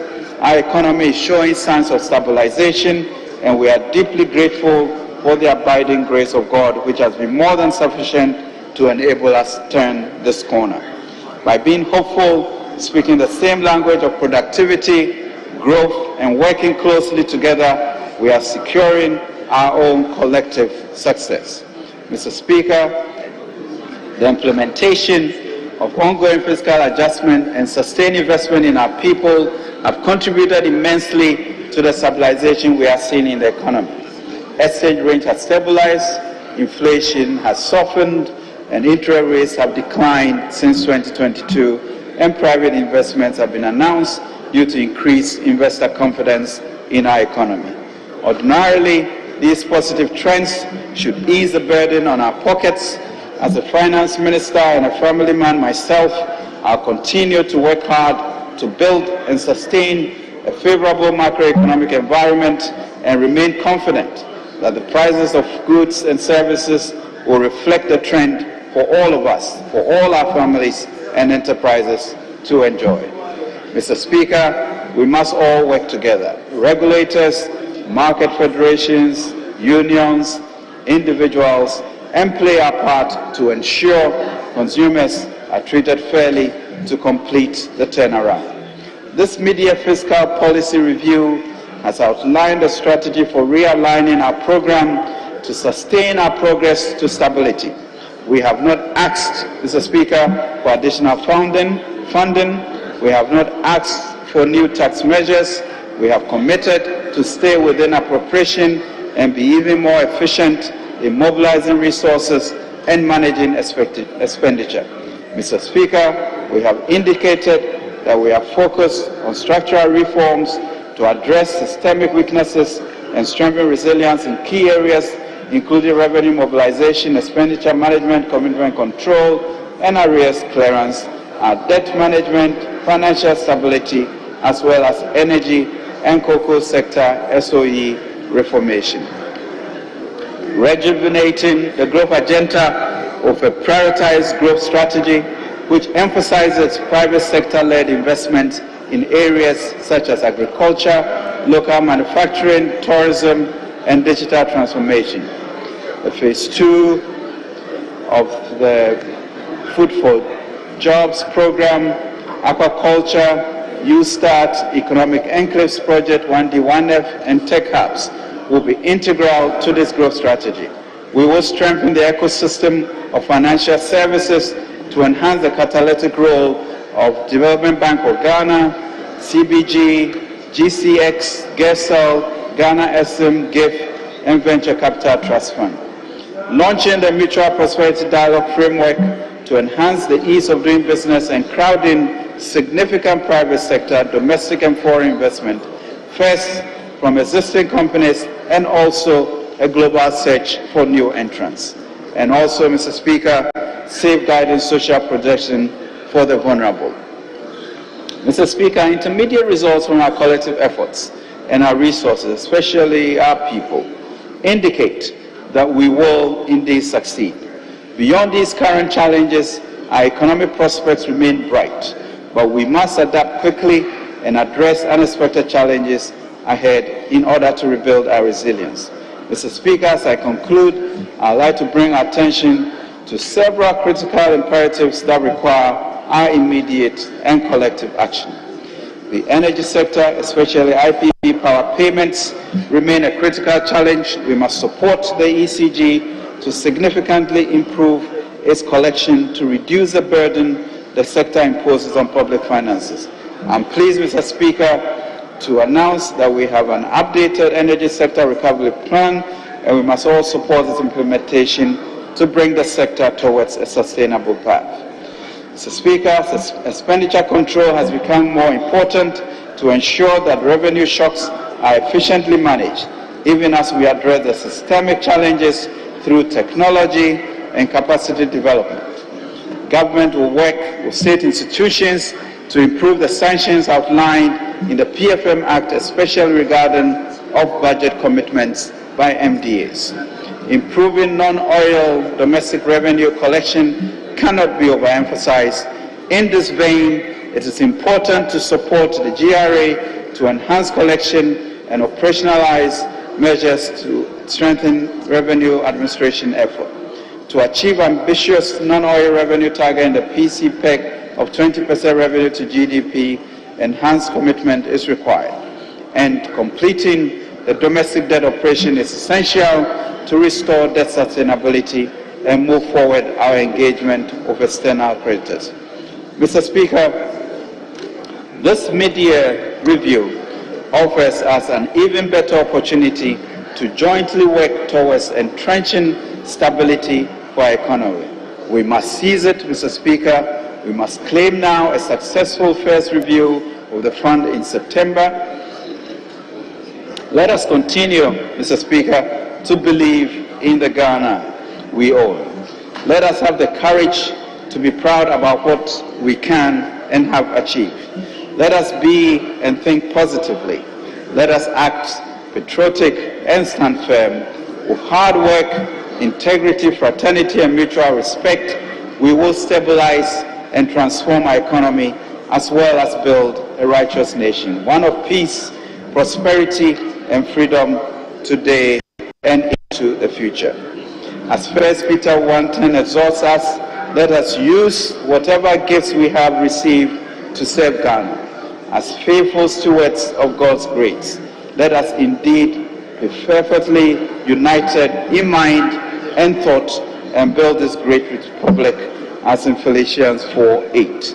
Mr. Speaker, we are all, including myself, Mr. Speaker, including myself, have indeed been battered and bruised and broken in this past year, but we as a country held our resolve. As a resilient nation, the battle has indeed always been the Lord's. As we sit today, let us use this moment to glorify Him, for He has, Mr. Speaker, rescued us. We have seen that He has recovered and restored some of our losses, and He has revived our economy. Mr. Speaker, we need to rejoice in fervent gratitude to the Lord. We must endeavor to continue to build this righteous republic, united in our resolve to transform our economy, for in speaking one language, and nothing will be impossible for us to achieve our manifest destiny of Ghana for greatness. Mr. Speaker, let me once again express my profound appreciation to this House and to all fellow Ghanaians for the support and cooperation towards stabilizing the economy.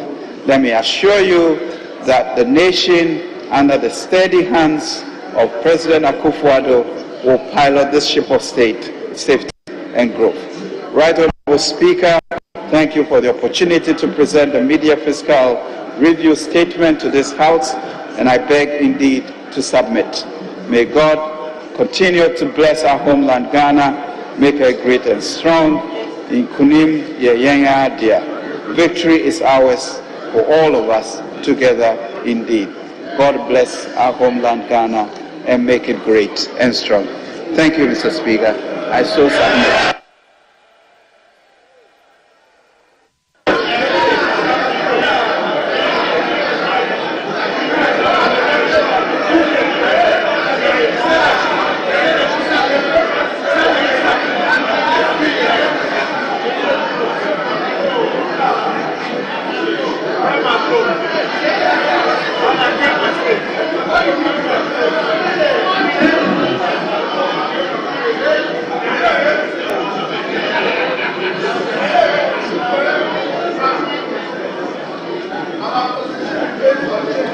Honorable members, guided by the statement, particularly the business statement for the week, comments on the media review of the budget statement and economic policy of the government of Ghana for this year will commence tomorrow. Tomorrow, Tuesday, 1st August 2023. I'm informed the intention is for members to use 2 days, tomorrow and tomorrow next, to make comments on the media review. If leadership are minded to say something or to guide me further, please let me know.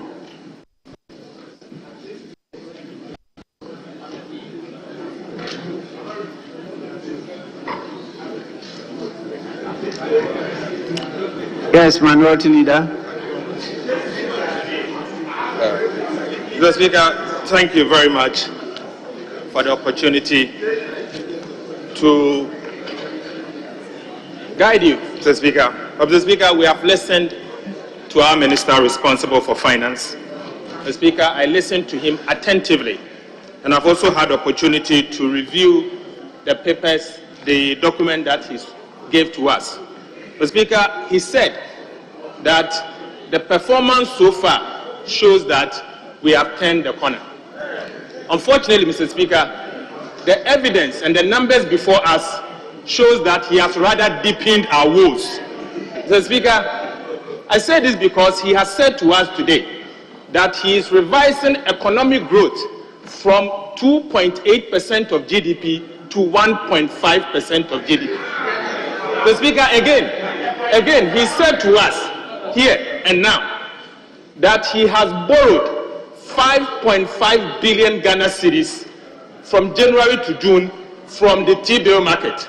Mr. Speaker, not long ago, this same minister had informed us that he will not borrow at all in the year 2023, and that going into the remaining part of the year, he is going to borrow another 41 billion Ghana cedis. Mr. Speaker, aside that, the cedi depreciation we are seeing so far is largely because he has defaulted in the payment of external interest and principal. Mr. Speaker, that is why the cedi has... Honorable Leader, I think we will just have to... Leader, I think you are ready to fire on, so we can just start the comments now. We can start the comment now. Leadership, is that what the decision is? Mr. Speaker, I'm only laying foundation. I'm only laying the foundation for the debate to start tomorrow. Mr. Speaker, I will move for the suspension of the House. But in doing so, let our minister not say this anywhere, that he has turned the corner. He has rather deepened our woes. Thank you, Mr. Speaker. Well,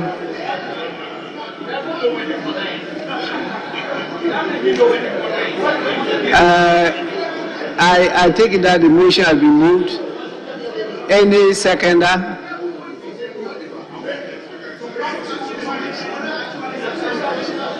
Well, that's the motion.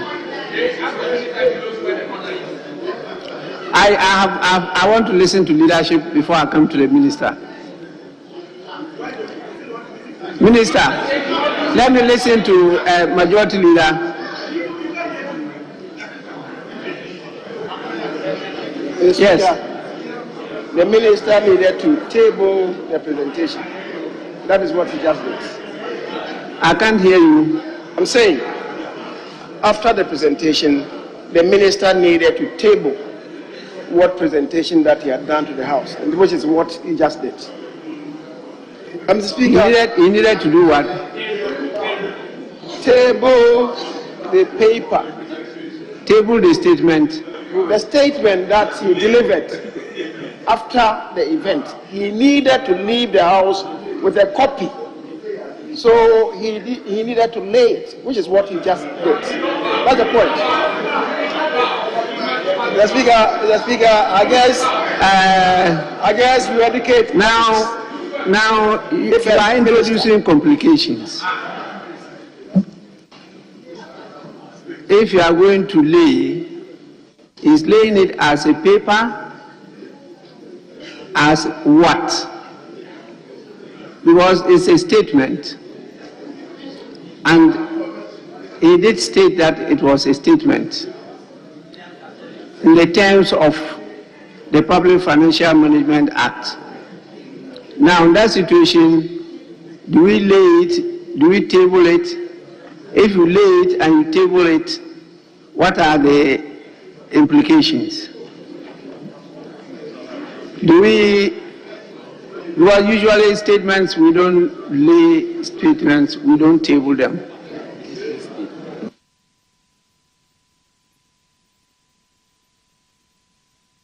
Mr. Speaker, this is a very important statement on which we are going to comment. You cannot say that after his verdict, he should put it under his armpit and leave this house. With the greatest respect. He leaves a copy with us for purposes of reference. Mr. Speaker, that is what it is. And that is why I'm saying that after he finished, the next thing was for him to have just presented the paper to us. Mr. Speaker, that's all that I said. Yes, I heard you, but you know that he did state clearly and call on the Hansard office to capture the entirety of the statement. That becomes public document. And I'm just looking at our practice so that we don't complicate matters.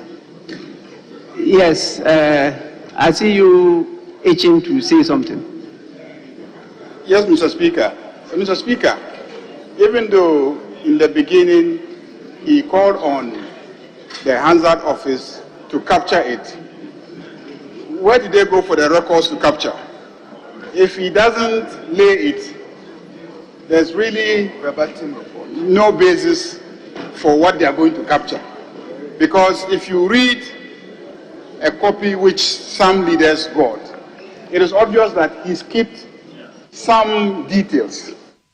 And so he needs to lay what is the original document that he was reading, but skipped some portions and left some details so that the Hansard office can capture the entire document.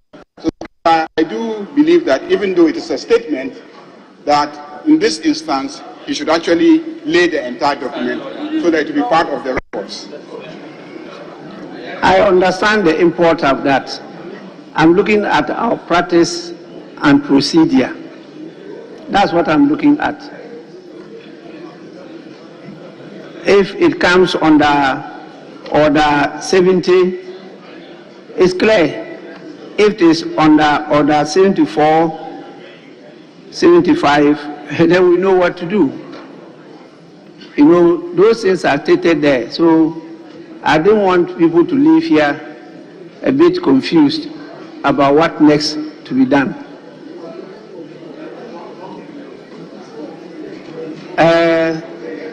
You want to clarify it? Yes. Thank you, Mr. Speaker. Mr. Speaker, even though you ruled on the fact that this is a statement, I'm just going back to it, given the reference that he's going to lay it, and the question of whether it should be laid or not has risen. Mr. Speaker, I also heard you say we would debate it from tomorrow. We'll make comments. Oh, comments, not debate. Mr. Speaker, I suppose that laying it might not be necessary at all, because when statements are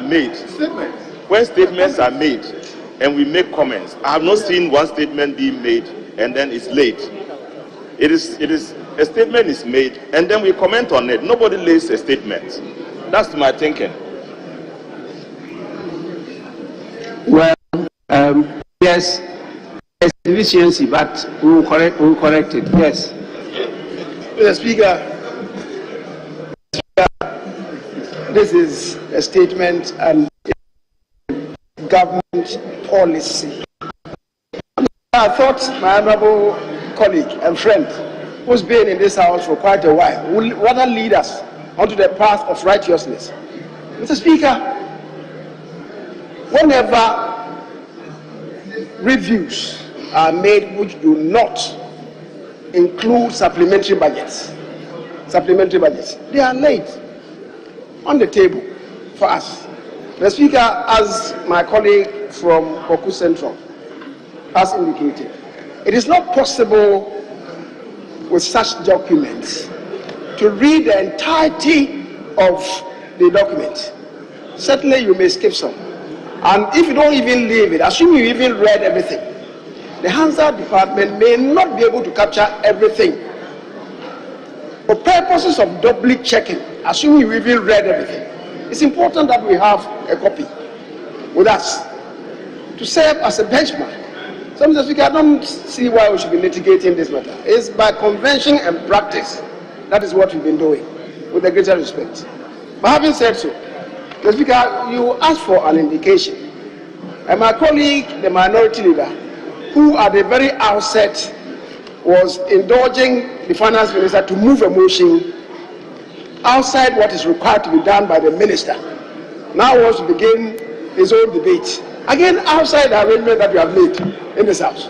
He was part of the business committee that agreed that we will stand the debate down, even though it's a statement, for at least 24 hours. For at least 24 hours.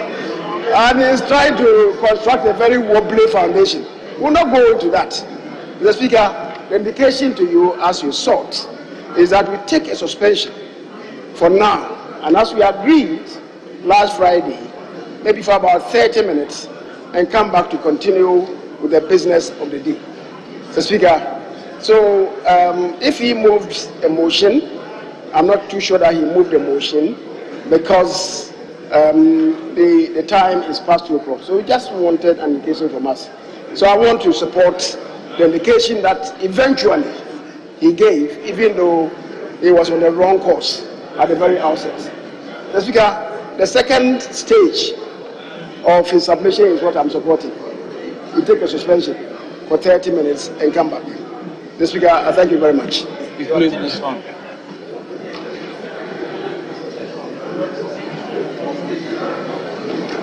Honorable members, yes, Honorable Cletus Avoka.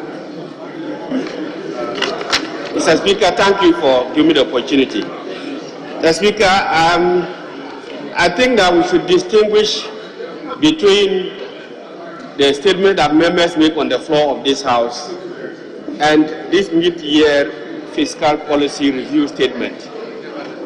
That being so, this is a very, very official statement in respect of the government's economic policy for the mid-year. I think that for the avoidance of doubt, it will be prudent for us to lay it, so that it will be prudent for us to lay the statement read by the minister, so that members can officially access it and then contribute to the debate.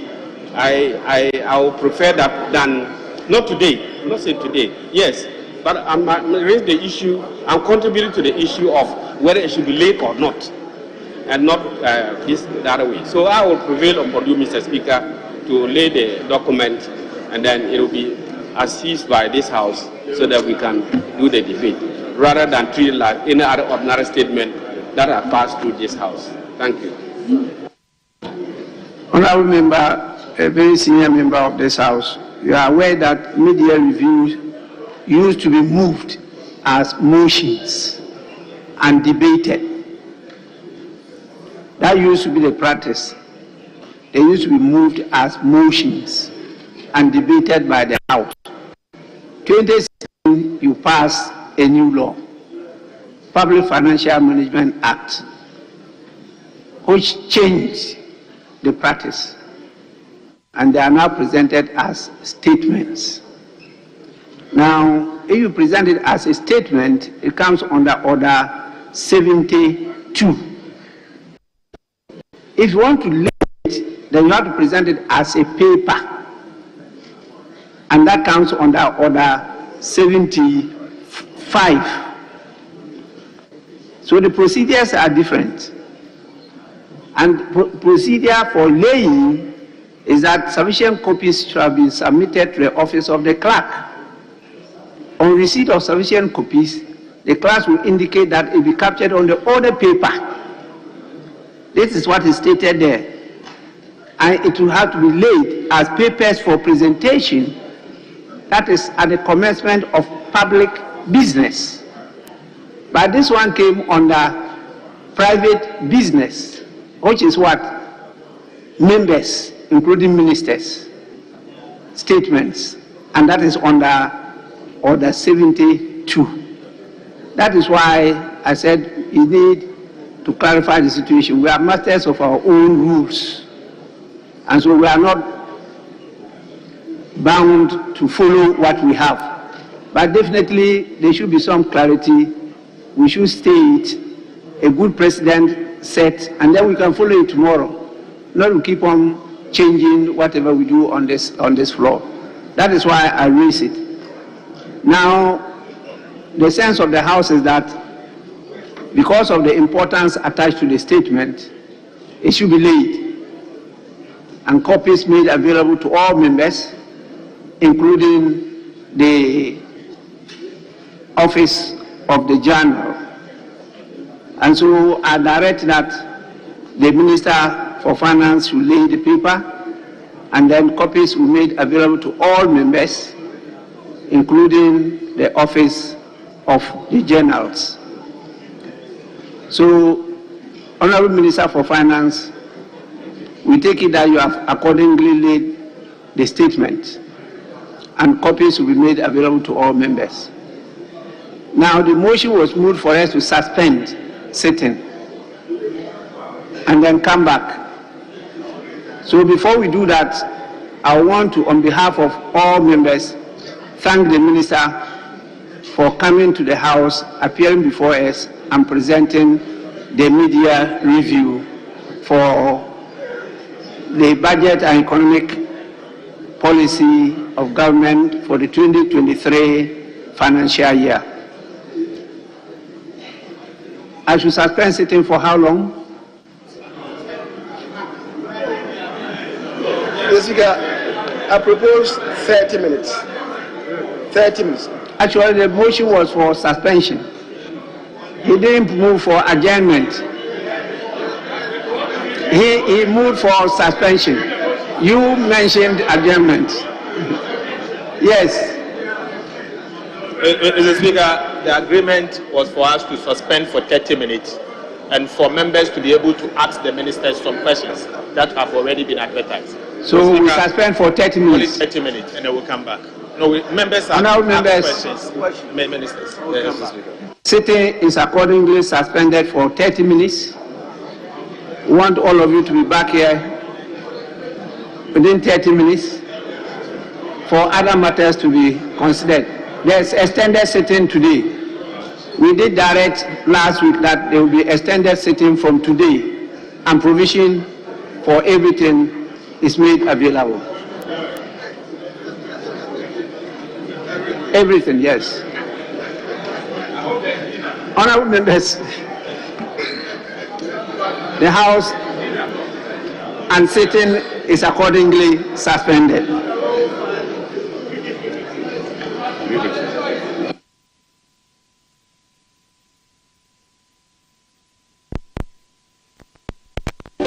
Thank you.